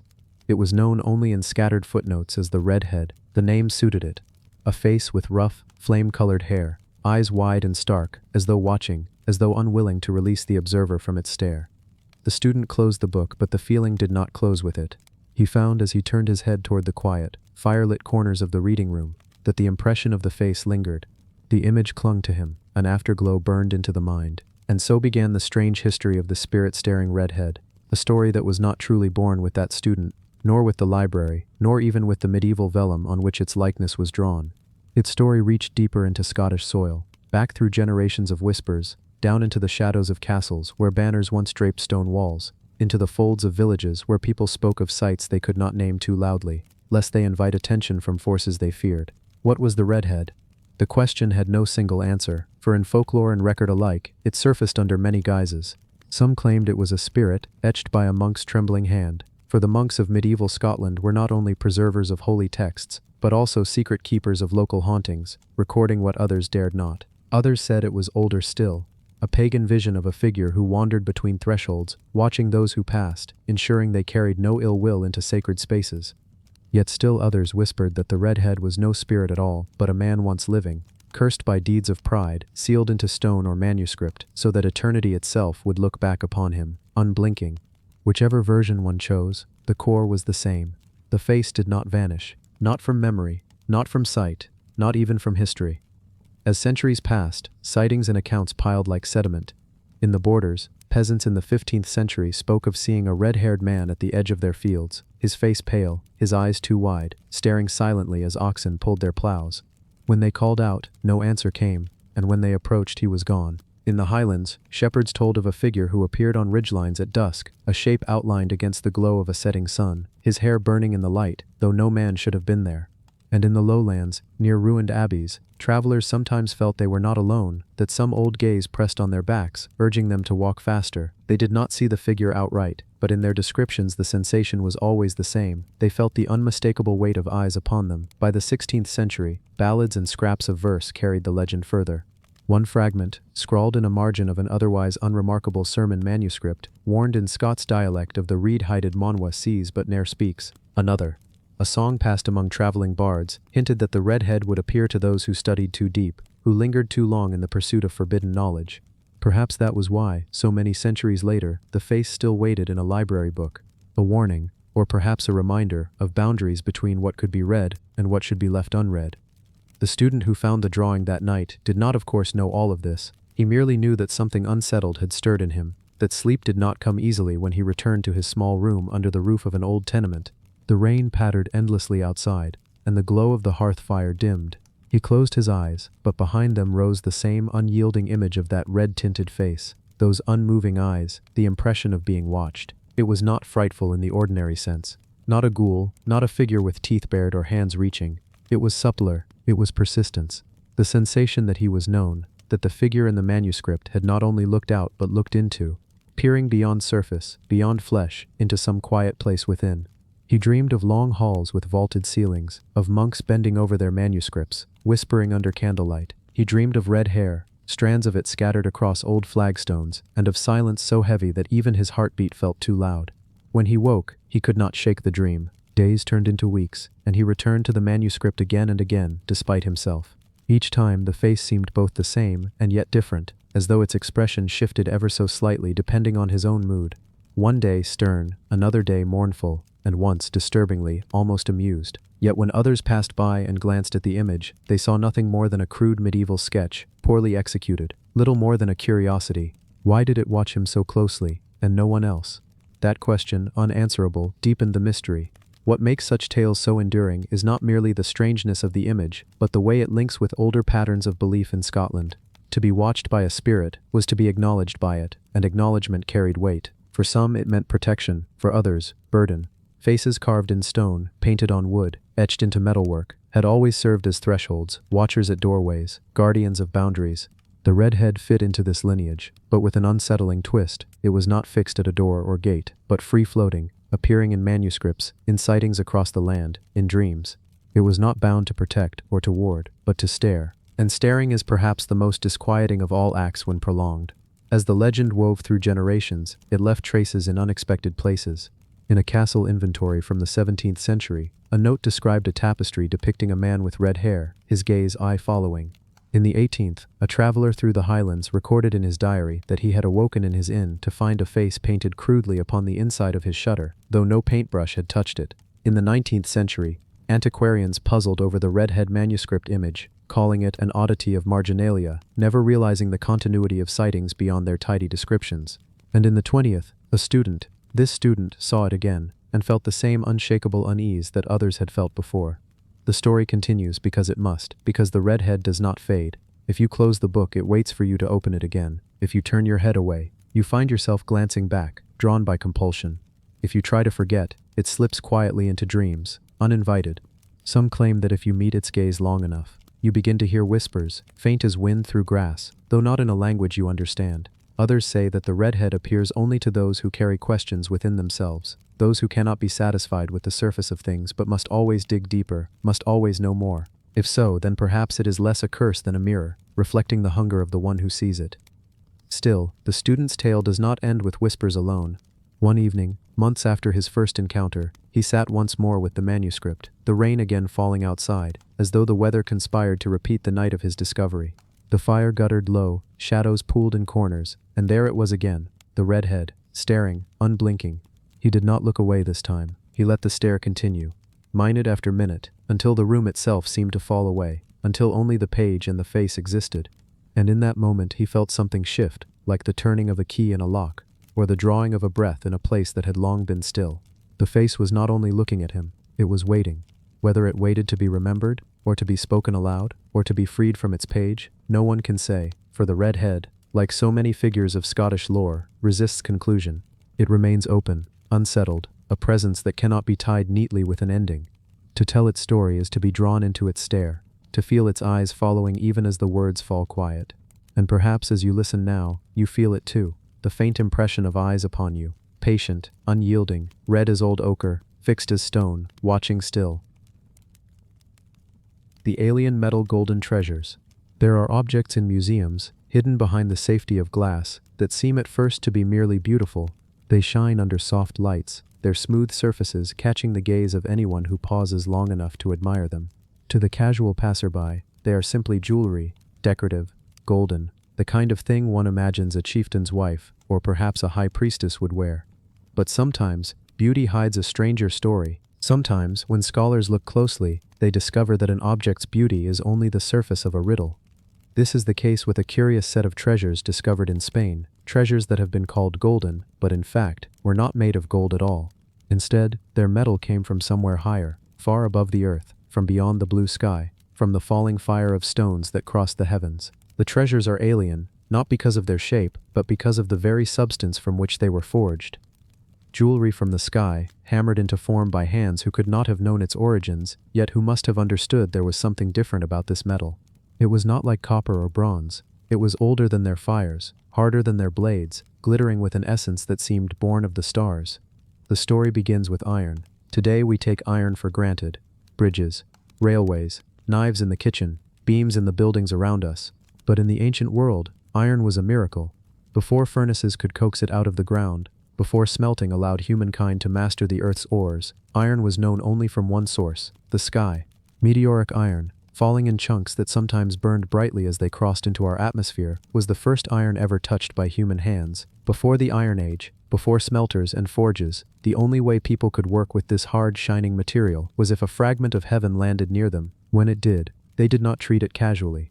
To hold a piece of iron was to hold something more valuable than gold, for it was both rare and incomprehensible. In Spain, archaeologists uncovered such treasures, ornaments, pendants, and fragments that gleamed faintly with the metallic sheen of something almost golden. At first it was assumed these were made of local ores or perhaps a clever alloy, but deeper study revealed their astonishing secret. The composition of the metal was not terrestrial at all, it was meteoric. Inside the alloys, researchers found the unmistakable signature of nickel-rich iron, the kind that simply does not occur in earthly deposits. This was iron not dug up, not smelted, but fallen, hurled from the darkness of space, delivered in flaming bolts across the sky to the rocky landscapes of Iberia. Imagine the people who first found these fallen stones. They would not have known of asteroids or planetary fragments. They had no understanding of cosmic debris. All they would have seen was a stone unlike the others, perhaps blackened and heavy, its surface melted and strange. When struck it rang like metal. When worked with patience, it could be hammered into shape. The first artisans to take a hammer to it must have realized its difference immediately. Unlike softer metals, this one resisted. Unlike stone, it could bend if struck just so. But its rarity meant it could never become common. No one could mine the sky. They could only wait for heaven to provide, and heaven provided only rarely. That rarity lent a kind of spiritual aura to the metal. Jewelry forged from it was not merely beautiful, it was sacred. To wear it was to carry a piece of the cosmos on one's body. To wear it was to signal power, status, and perhaps even communion with the divine. Across cultures, from Egypt to Mesopotamia, from China to the Americas, objects of meteoric iron appear in burials of the elite. They are worked into daggers, beads, pendants. In Egypt, even Tutankhamun's famous dagger was forged from a meteorite. In Spain, the alien metal treasures likely held similar importance. Whoever wore them was not just adorned, they were elevated, marked by the heavens, their bodies touched by material that fell through fire from the sky. But these particular treasures carry another layer of mystery. They shimmer with a golden appearance. Some pieces, when polished, looked less like dark iron and more like shining ornaments that caught the sun. It is possible that their makers deliberately polished them to a brilliance, or that they alloyed or coated them with other substances to enhance their glow. The result was something uncanny. Jewelry that looked like gold but did not come from the earth. Jewelry that was touched by the sky yet gleamed like the sun. A double magic. Then sunlight captured in a substance born from the heavens themselves. Imagine, if you will, the context in which such ornaments would be worn. A chieftain seated upon a rough wooden throne, perhaps draped in animal skins, sunlight catching the gleam of the alien metal pendant around his neck. Or perhaps a priestess, standing in a sacred grove, her voice carrying a chant to the gods as the strange metal shimmered faintly on her wrists. These were not objects for the everyday. They were not for farmers plowing their fields or shepherds tending their flocks. They were reserved for ritual, for authority, for the kind of power that extended beyond the human and into the realm of myth. Archaeologists, piecing together the fragments, realized they were dealing not only with artistry, but with cosmology. For to ancient peoples, the heavens were the realm of gods. Anything that fell from them was divine. The treasures, therefore, may have been seen not simply as adornments but as gifts, gifts from the sky, sent intentionally, or perhaps wrested by bold humans from whatever force hurled stones across the firmament. To us, meteorites are scientific curiosities, analyzed for their isotopes, their nickel content, their crystalline structures. To them, they were omens, portents, messages. Wearing one was not unlike carrying a message from the gods against your skin, and yet there is something eerie in this as well. Because when meteors fall, they do not only fall gently, sometimes they explode in the sky, shaking the earth, frightening all who see them. Imagine the terror of a Bronze Age village, as a fireball streaked overhead, splitting the night with brilliance, and then, days later, a strange heavy stone discovered in the hills. Would they see it as a curse or a blessing? Would they believe it was sent by benevolent gods, or by something darker? And when a craftsman hammered that stone into jewelry, did he feel awe, or fear, or both? In Spain, the exact burial contexts of these treasures hint at reverence. They were not discarded, they were placed carefully, as though their owners wanted to carry them beyond death. The dead were dressed with them, interred with them, given them as if to say, "Here is a piece of the sky, may it light your path in the afterlife." Across cultures, we see the same instinct. The rarest, most mysterious objects were always reserved for the journey into death. And what better companion than a fragment of the heavens themselves? The alien metal treasures remind us of how human imagination bridges the gap between the earthly and the cosmic. We today think of space as distant, unreachable, except with rockets and satellites. But to ancient peoples, the sky was closer. It was the ceiling of their world, filled with movements they read as messages: the path of the sun, the wandering of the stars, the sudden brilliance of a comet. A meteorite falling to Earth was not a random geological event. It was contact. It was the sky touching the ground. And they kept pieces of that contact, reshaped them, wore them, carried them, buried them. There is a kind of poetry in this continuity, because thousands of years later, we too still look up at the night sky and feel awe. We too collect meteorites, study them, polish them, sometimes even set them into jewelry. The difference is that we know their origins. We speak of asteroids and cosmic iron, of the slow accumulation of dust in the early solar system. But even with our knowledge, there is still awe. Because when you hold a meteorite, even today, you hold something older than the Earth itself. Something forged before our planet was a planet. Something alien, yes, but also deeply connected to the story of everything we know. And so the treasures of Spain, the golden gleaming ornaments of alien metal, carry a message that stretches across time. They tell us that humans have always been drawn to the sky. They tell us that beauty, rarity, and mystery have always been intertwined. They tell us that to wear a fragment of the stars is to blur the boundary between earth and heaven. And they remind us, perhaps most of all, that long before science, long before astronomy, long before the names of planets or the counting of years, there was already a bond between us and the cosmos, hammered into shape by ancient hands, carried in quiet reverence by those who believed that heaven itself could be worn upon the body. And perhaps even now, if you stood in the museum where these treasures lie, and pressed your forehead against the glass, staring closely enough to see the faint glitter of the alien iron, you might feel a faint echo of that same reverence. You might feel in the silence of the gallery that you are not simply looking at jewelry. You are looking at a fragment of the sky itself. You are looking at something that fell burning through the darkness, that touched the earth in fire, that passed through human hands, and that survived across thousands of years to sit before you.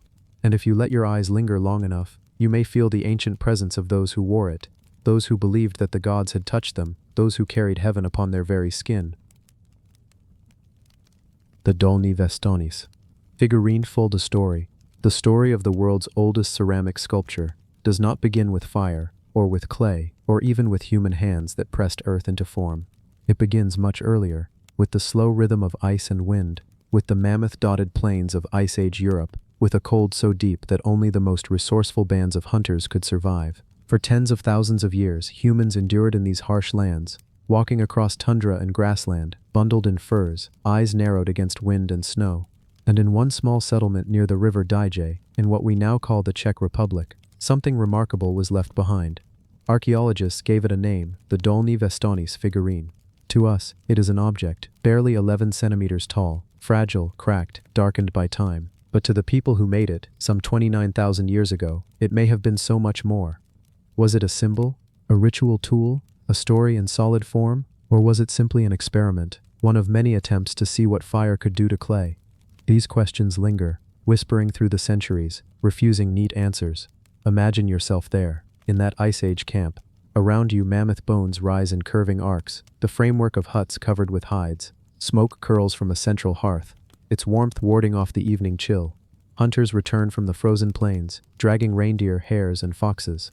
The air is filled with the scent of roasting meat and the dry tang of snow.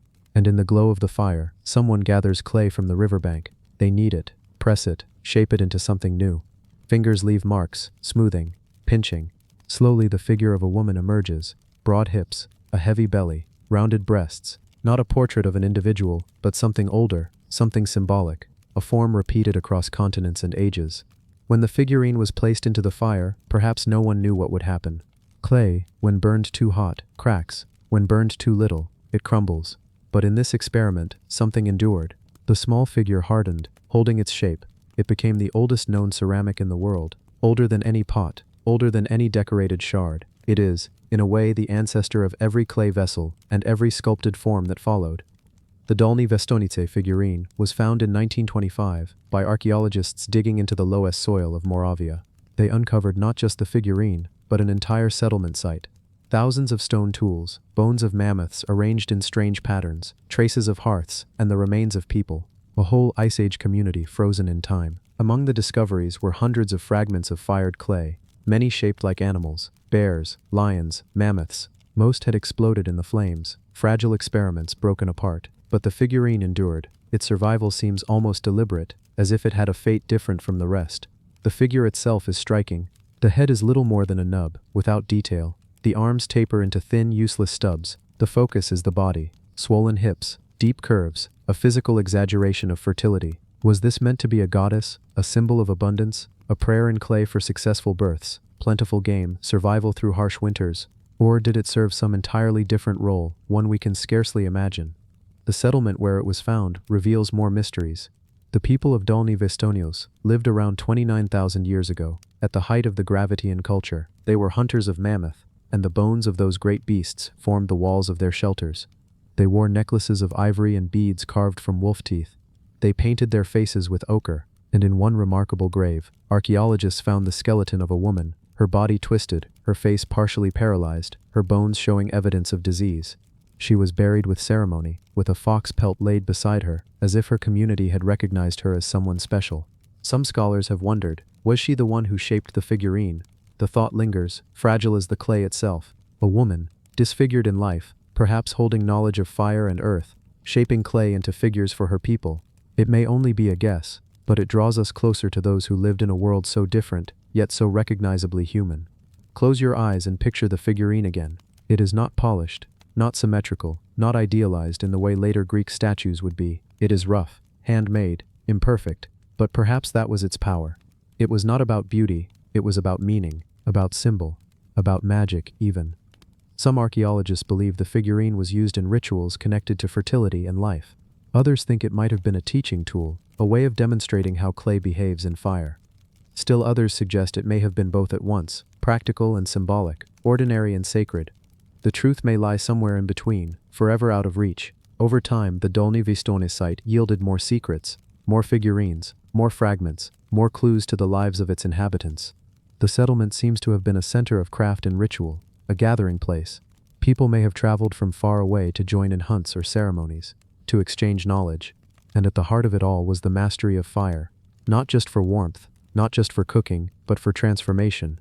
Fire was dangerous, unpredictable. To place clay in the flames and retrieve it hardened, durable, was nothing short of miraculous. The figurine embodies that leap of imagination, to see not just what is, but what could be. It is, in essence, a spark of invention.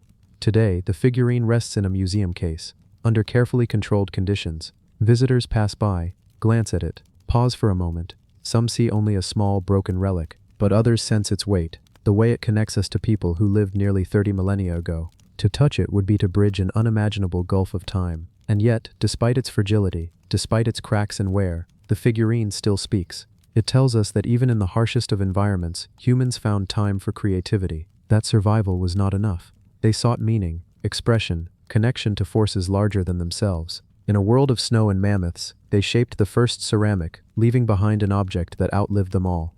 The Dolní Věstonice figurine is more than the oldest ceramic sculpture. It is a reminder of who we are, of the urge to create, to symbolize, to give form to thought. When you look at it, you are not just seeing clay, you are seeing the hands of someone long gone, pressing earth into shape, experimenting with fire, leaving behind a message carried across millennia. Perhaps the most haunting thought is this: the figurine was never meant for us. It was made for reasons known only to its makers, in a world that has vanished. Yet here it is, resting in our present, speaking softly in a language we only partly understand. It asks us to imagine, to slow down, to listen, and as you drift now, gently into rest, picture that Ice Age fire. Picture the hands that shaped clay. Picture the figurine, small and silent, waiting in the glow of embers, a fragile figure in a vast world, surviving the passage of ages, carrying with it a whisper of the first human dreams. The Khat Shabib Wall, the Khat Shabib Wall, stretches like a forgotten scar across the dry lands of Jordan, running for an astonishing 93 miles through desert hills and shifting valleys. At first glance, it is little more than a long, low line of stones, no higher than a person's waist in most places. Yet the sheer length of this wall, the patience it must have taken to set it in place stone by stone, stirs an ancient question that refuses to be silenced. Why was it built? Who ordered it? And what purpose did it serve in a landscape where survival itself was already a daily challenge? It stands today in broken fragments, its path meandering across plateaus and disappearing into hollows, like the fading memory of a people who lived, worked, and dreamed here thousands of years ago. To approach the Khat Shabib is to feel the weight of time pressing close. You do not stumble upon it suddenly. Instead, it reveals itself slowly, like a whisper against the horizon. First, you might notice the desert's rhythm. Winds carving ripples into the sand, the endless sky stretching pale and relentless. Then a faint line of stones appears, straight at times, curving at others, vanishing only to return further along, refusing to be forgotten. Travelers who have stood before it often describe the sensation as eerie, as though the wall itself wants to tell a story but no longer remembers how. What makes the Khat Shabib so baffling is its very construction. A true defensive wall, like those of medieval castles or even the Great Walls of China and Persia, would be built tall, thick, and imposing, designed to withstand attack. But the Khat Shabib rarely rises above a man's chest, and in many places it falls well short of that.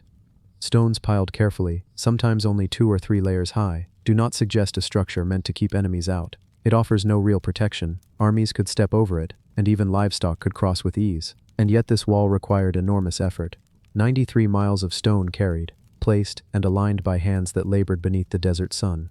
A wall too small to defend, too long to ignore. Some archaeologists believe it may not have been a wall in the sense we imagine. Perhaps it was a line of demarcation, marking territory, or grazing grounds in a time when survival depended on knowing which valley belonged to which tribe. Others suggest it might have been a way to guide herds, to channel sheep, goats, or camels along safe passages. A barrier not against enemies but against confusion. Yet the truth remains uncertain. The stones hold their silence.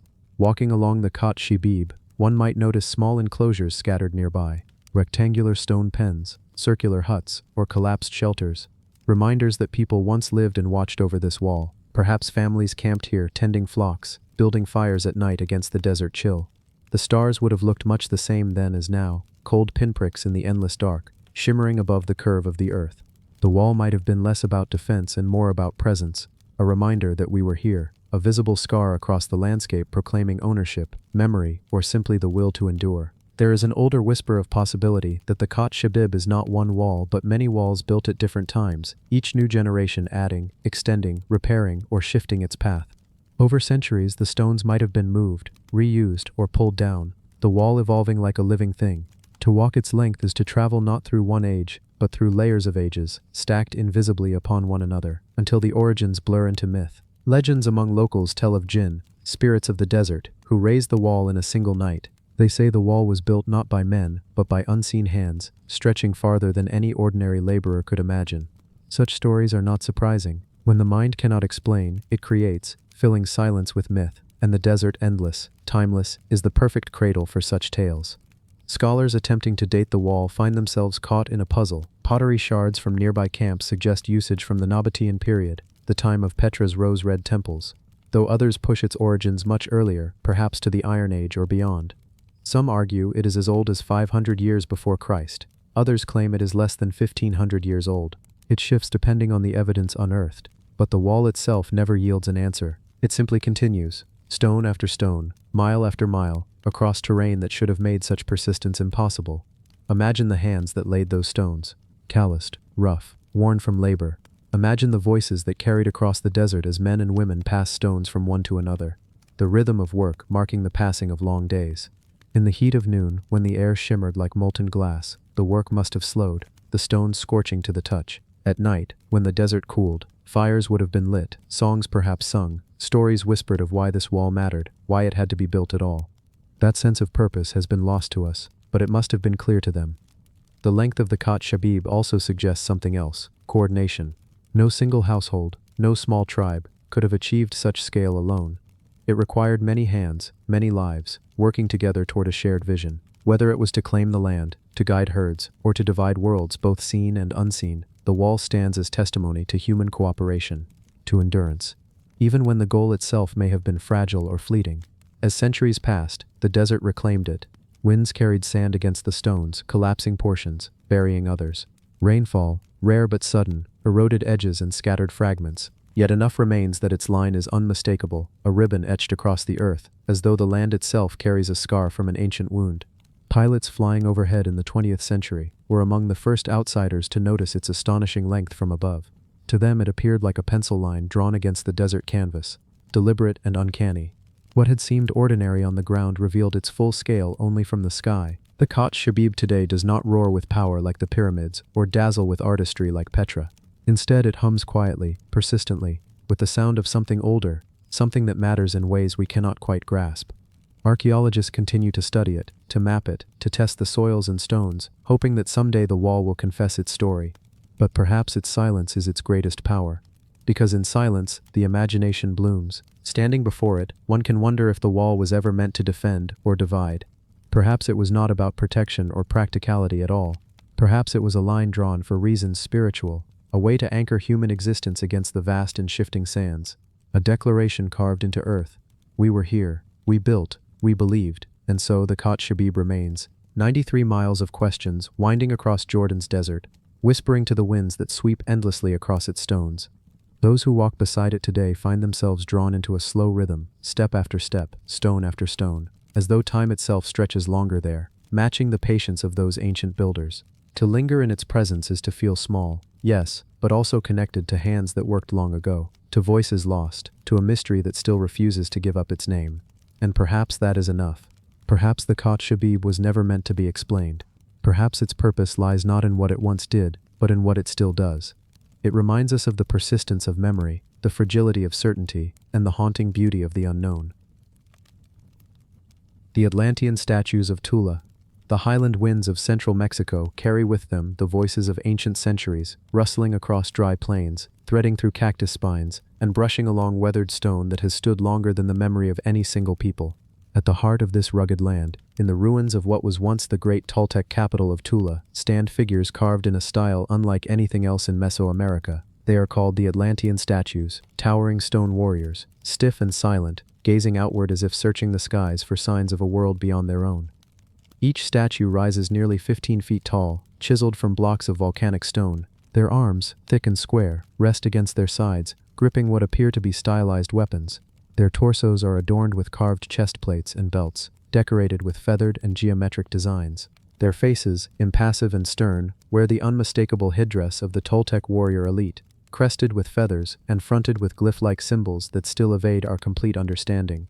They do not look like ordinary men. Instead, they resemble guardians, beings between the human and the divine, stationed high upon the pyramid platform of Tula to keep watch not just over the city below, but perhaps over something far greater. The Toltecs who raised them were master builders, inheritors of knowledge from earlier Mesoamerican civilizations and transmitters of that same knowledge to the Aztecs who came after them. For the Aztecs, the Toltecs were not just an earlier people, but a civilization of near-mythic prestige, culture bearers, inventors of crafts, wielders of wisdom. To walk in the shadow of the Toltecs was to stand close to the sacred origin of things. And in Tula, these giant statues, the Atlanteans, were proof of that aura. They crowned the top of the main temple pyramid, the temple of Tlahuizcalpantecutli, the morning star, a dedication to the fierce and radiant god we know as Venus. The pyramid on which they stood was not the largest in Mesoamerica, nor the most elaborate, but its meaning was immense. Imagine climbing the broad stone steps in the 10th century, the city of Tula stretching below with its grid of houses, its plazas filled with merchants and priests, its workshops alive with the sound of obsidian blades being sharpened. As you neared the summit, the air thinner, the wind stronger, the horizon spilling out in every direction, you would come face to face with these immense figures. They stood four in a line, looking outward, steady, immovable, their carved eyes aligned with the sky, their bodies rigid with a strange eternal posture, as though their stone forms contained an echo of flesh and blood that once stood here. Some scholars have suggested that the statues are not merely symbolic, but represent the Toltec military order, known as the Jaguar and Eagle Warriors, men who had earned status through valor and blood. Others argue that they are more than just human depictions, that their exaggerated, almost mechanical proportions suggest something more, a kind of archetype of the cosmic warrior, standing guard for the morning star deity himself. Their carved weapons are unlike ordinary blades. Some resemble atlatls, the ancient spear throwers of Mesoamerica, while others seem almost too abstract, too geometric to be anything more than symbolic instruments of divine combat. At sunset, when the sky over Tula burned with the reds and oranges of the descending sun, the shadows of the Atlanteans stretched long and strange across the pyramid platform. It is said that even today, at certain hours, their silhouettes seem larger than their stone forms, projected as if the figures themselves were reaching toward the horizon. In the early mornings, when fog rolls down from the highland ridges, they seem to emerge from another realm entirely, their heads rising through mist, their carved eyes fixed on unseen worlds. The Toltecs placed them there with intention. Nothing in their city was without purpose. Tula was laid out in careful grids, with ceremonial centers, ball courts, and colonnaded halls that reflected both earthly order and celestial alignment. The statues, fixed atop the pyramid, would have faced Venus in its rising, the morning star whose cycle marked warfare, sacrifice, and renewal in Mesoamerican cosmology. Each time Venus appeared at dawn after its absence, it was said to herald bloodshed, to mark the moments when wars should be fought, when offerings should be made. These stone guardians, the Atlanteans, were not merely architectural embellishments, they were avatars of divine timing, keepers of a dangerous, brilliant celestial fire. Over the centuries, their purpose faded into silence. When the Aztecs came upon the ruins of Tula, they believed it to have been the seat of the great and legendary Quetzalcoatl, the feathered serpent god, who was also remembered as a culture-bringer king. They saw in the Atlanteans not simply old statues, but reminders of divine guardianship. To them, the Toltecs were the ancients, and the statues proof of their power. Later, when the Spaniards arrived, they dismissed the ruins as remnants of a people long gone, unable to read the language carved into stone, blind to the astronomical design encoded in the city's placement. But the statues endured, unmoved, unspeaking, looking still to the skies. Standing beneath them now, you feel both small and unsettled. Their scale is not just physical, it is spiritual. They command presence in a way that ordinary sculpture rarely does. They are not dynamic, not caught mid-motion, but fixed, monumental, carved into permanence. And yet that very stillness carries weight. They are more than men, more than art. They are a lingering mystery. Who did they guard against? Were they watching for enemies on the horizon, or waiting for something that was meant to descend from above? Some modern theorists, chasing echoes of ancient astronaut ideas, have looked at the Atlanteans and seen something even stranger: armor, weapons, helmets that resemble technology rather than sacred regalia. Their stiff postures, their tube-like weapons, their visor-like headdresses, have led some to speculate whether these were meant to depict gods or beings, not of this earth. The statues stare outward, but they are not gazing at the city below. Their eyes are set higher, at something above, beyond, as though waiting for a return. The truth, of course, may lie somewhere between devotion, symbolism, and speculation. What cannot be denied is the effect they have had for centuries. Pilgrims, archaeologists, and dreamers alike have climbed those same steps, arriving breathless, only to be caught in the quiet force of their presence. 4 stone giants, warriors of a vanished people, standing on the edge of sky and earth, and in the silence of Tula, when the night deepens and the stars brighten overhead, it is easy to imagine that they do not simply watch, they wait. Their long vigil continues, unbroken, through centuries of change, through the rise and fall of empires. Whatever they were set there to guard, they have never abandoned their post. This is where the first part of their story must pause, in the twilight stillness beneath their gaze. For there is more to unravel, the deeper meanings of their presence, the myths woven around their forms, and the unanswered question of what exactly they were meant to confront, or to invite, from the endless expanse of sky. The air over Tula changes as dusk comes. The heat of the sun still lingers, baked into the stone, but the winds are different now, softer, brushing the tops of the statues in hushed whispers. Shadows stretch across the platform, stretching long fingers that make the warriors seem to grow taller still, their silhouettes reaching across the horizon as though they were not bound to the hill at all, but free to roam. Villagers long ago must have stood at the base of this platform and watched the fading light crawl up those massive faces, wondering if the stone warriors saw something they could not. Were these guardians meant to protect the people, or were they watching for a greater threat that only their creators understood? Standing among them now, one notices how their weapons and ornaments shimmer faintly in imagination. They hold spears, atlatls, and shields. But these are not simply tools of war. They are sculpted as if with purpose, adorned with fine geometric designs that catch the eye in patterned rhythm. Even the atlatl, the spear thrower, has details so precise that one almost expects the warrior to tighten his grip and send it flying into the sky. Their breastplates are carved with symbolic decorations, perhaps marking status or echoing cosmic patterns. The belts that wrap around their waists have intricate knots, reminiscent of woven cords that might have held ceremonial significance. Some archaeologists have said these figures were more than guardians of a city. They were embodiments of gods themselves, statues of divine warriors set upon the hill to keep balance between the heavens and the earth. When you look at them together, standing shoulder to shoulder, you cannot help but feel that they are an army frozen in time, locked in eternal vigil. And if they were gods or demigods, the question arises, were they once brought down from myth to walk among men, or were they always meant to be larger than life? Reminders that the Toltecs lived in a world where boundaries between mortal and divine were not fixed. Legends whisper of Tula as a place where great leaders, perhaps even Quetzalcoatl himself, walked. The feathered serpent god, the bringer of culture and wisdom, is said to have ruled among the Toltecs before being driven away, sailing eastward, never to return. And yet the statues remain, silent and unyielding, as if waiting for his return. The stories of Quetzalcoatl tie the city of Tula to a much greater cosmic narrative, where the stars above dictated destiny and every carving in stone was a mirror of the heavens. Could it be that these statues do not merely look outward, but upward, guardians not of land but of sky, forever watching the constellations for signs of the gods' return?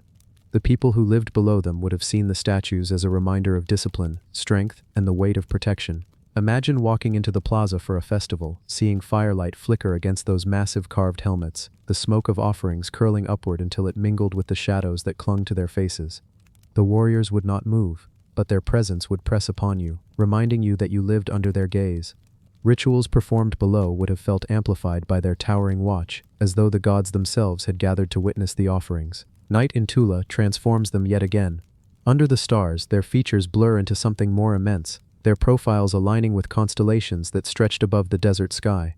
Perhaps the Toltecs aligned their position not just to face the landscape, but to mark the passage of stars. The Milky Way, seen clearly in those ancient nights, may have been thought of as a celestial road, a path of gods, spirits, and warriors. The Atlantean statues, with their silent composure, might have been stationed here to guard that very road, ensuring the sky remained balanced, just as the city below did. As centuries passed, and Tula was abandoned, the warriors remained. Rain weathered their surfaces, winds smoothed the edges of their once sharp carvings, and yet they did not fall. They stood even as the jungle began to creep back, as grasses swayed at their feet, as birds nested in the ruins. To the farmers and herders who later stumbled across them, they must have seemed like phantoms of a forgotten world, giants too large to belong to ordinary men, sentinels of a vanished age. Some stories tell of locals who believed the statues could walk at night, stepping down from the platform to patrol the land before climbing back into place before dawn. Even now, as visitors come and go, the sensation lingers. The statues do not simply seem like stone, they seem like beings paused in the act of waiting, and perhaps that is their greatest mystery. Were they guardians of a city, symbols of divine power, reflections of the sky, or something else entirely? We do not know. What we do know is that the Toltecs poured into these carvings not just skill but intention. Each detail is deliberate, each ornament meaningful. The warriors are more than art, they are messages in stone, messages that stretch across centuries yet remain only partially understood. And so they stand, silent still, unmoved by the shifting of history. Around them empires rose and fell, the Toltecs fading into the Mexica into the Aztecs into the shadow of Spanish conquest. Yet these four giants have watched it all, patient and unblinking, as if what they are waiting for has not yet arrived. Maybe they are waiting for the gods, maybe they are waiting for us to finally understand. Or maybe they are waiting for nothing at all, simply fulfilling their eternal duty as guardians carved from stone, warriors of silence who will outlast even the memory of the people who raised them. Their mystery is not in what they are, but in how they make us feel. For standing in their presence, one cannot help but feel small, as though the weight of time and the enormity of the sky are pressing down, and the giants above are not just watching the horizon, but staring directly into something beyond us all. And in that stillness, you understand why they endure, because some mysteries are meant never to be solved, only to be witnessed. You've just uncovered another layer of the world's forgotten past with us here on Timeless Secrets. If you enjoyed this journey, please subscribe, leave a like, and tell us in the comments where you're watching from and what time it is right now. Until next time, stay curious and keep the secrets alive.